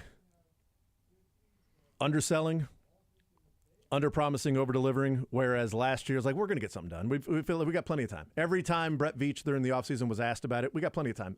Training camp's not even for this long. Training camp's, it doesn't matter that he's not here at the ring ceremony. It's all good. That means nothing to us. This is his kind of party. I'm not sure what's going on. It's all. Hey, look, first game of the first preseason game, that's not for a while. Like the third preseason game is not for a while. Well, that first game of the season isn't for another. Like, it just kept getting pushed back and pushed back with the confidence that something's going to get done or Chris Jones is going to be there. This is cautiously optimistic that they'll get something done with Chris Jones. I don't think they want to go down the road of, it's a priority, we'll figure it out, because they may not be able to figure it out because they couldn't figure it out last year with the Katz brothers. So you can be optimistic about it, but dealing with those guys, you never know. But ultimately, this go around, you're dealing with Chris Jones. Because the Katz brothers' job this go-around is to get him the most money possible in free agency. That starts March 11th, the legal tampering period. March 13th is the league year, when everybody starts, all right, the league year has started. Oh, wow, look at all these contracts that are being signed. Because you've got 2 days of negotiations that are going on for free agents. That's the deadline for the Chiefs, is if they can get something done with Chris Jones before then. If not, he can hit the open market and see how much he can get. And then it'll be up to Chris Jones to decide the Chiefs' best offer or the overall best offer. Because the overall best offer out there will be more than the Chiefs' best offer. So then it comes down to Chris Jones, number 95. Do you want to be back or not? Which is ultimately what it's going to be anyway. It's just a matter of how much the Chiefs are willing to pay you. And do you get it done before March 11th or not? Or do the Katz brothers wait until free agency starts to try to get even more money from them? I don't.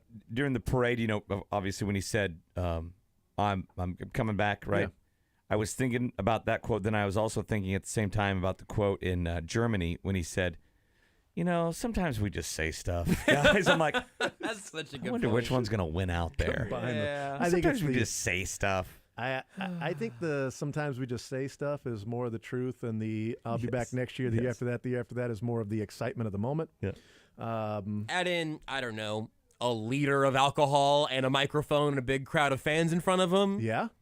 I might move it even further into Kind the of just booze saying you drinking stuff. a liter out of? I'm just saying in total. I'm saying that Liter of cola. that there is probably a significant amount of liquor that had contributed to that, just based off watching Willie Gay. Honestly, carrying his own. I don't want a large farva. I want a liter of cola. It's for a cop. It's for a cop. Burger punk. So tag and trade might be the route they go with L'Jarius Sneed, and figure out what the future is going to be with him, and figure out the future is going to be with Chris Jones, and some of the other players as well. MVS is gone. We'll see what they may do with some of the other guys out there. You see Joey Votto wants to play baseball again? No. He's mad he's not being signed by other teams, so he has decided he is Did going... he retire? No, he wants to play. But he has decided he's taking a stand. He is committed to this stand that he's taking.